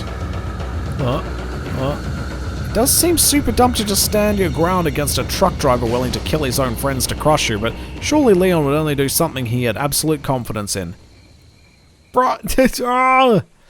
Here we go, surely. Surely. Oh, he's got a reload. JFC, Leon, fuck! Well, sure hope I die on barrel. Oh, shit. Oh, we unlocked something. Oh, you died. Fish and mailed. Oh, no. Oh, good job. Good job! We died somehow. God, I hate my life. Oh, we're back. I thought about bolting, but Leon held firm. Okay, well, apparently we're supposed to run away. Alright, looks like we're changing course on this one. Here we go. As if sensing my desire to flee, Leon stepped back and raised his weapon to the night. I can't run now, it'll throw off Leon's aim and then he'll be crushed. It's my moral obligation not to let that happen to his hair. Alright, don't make me regret this, Leon. Don't make me do it. Oh! Well, we've gotten back a bit now. Oh, yep, down it goes. We did it. We just barely survived that. My God. Now that is how you propose to someone. Meanwhile, 20 feet away... Oh no. Oh, they got an eyeball too. As I began to plan out our wedding, we slipped past the flaming truck and continued up the path. Wait, there's villagers behind us? How did they... Oh! Oh, you fucking idiot! Oh, you fucking idiot. Oh my god, Leon, you flippin' dolt, you gave them the key. Shit. Shit. Shit.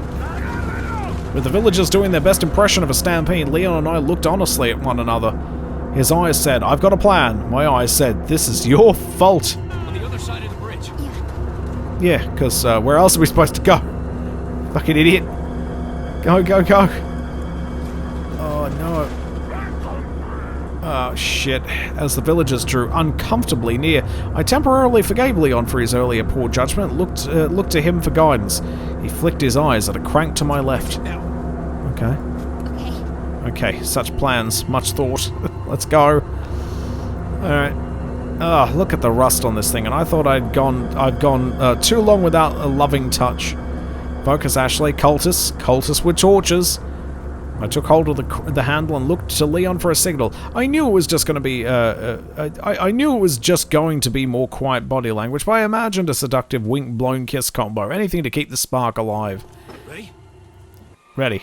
Wow, actual words. I'm so motivated. Let's push this crank. Noodle arms. Push it real good. There we go. Thank God there were two of us out here. Yeah, all good. Wow, we did it. Does this qualify us for a relationship upgrade? I mean, it's not quite dodging ancient traps in unison yet, but I think there's real potential. Come on. Yeah. I don't have a lot of confidence about what we'll find in this castle, but given everything so far, I think Ghost of Vincent Price is a reasonable gamble. We should just save the game here, really, shouldn't we? There we go. Grandes. Yeah, I guess I'll save over this one. Boom. Did I save the game properly? Yes, I did. So there we go. We're at the castle now, and that's where we'll leave the game, because, yeah, I guess I'll have to come back to it, because this is probably going to be a long-ass fucking game. But we got through the village. We got through the village chapter pretty well. Hey, going somewhere? I gotta go. Fine. I'll be waiting. Oh, Jesus. And how do we get out of game? That button? No, I guess you just quit out. So there you go. That was part 1 of 3, I'm guessing, of Resident Evil Otome Edition. Oh, this is great. Highly recommended. Plenty of Smashly. It's good shit. Oh, dearie. Yeah, we'll get back to that another year. It's going to take forever to finish this game, isn't it? But that's the idea, I suppose. So there you have it. That was Resident Evil 4 Otome Edition, a thing that exists, and I, for one, am pretty happy that it does. It's a grand old time. I love me some Smashly. It's a grand old time. Oh, yeah!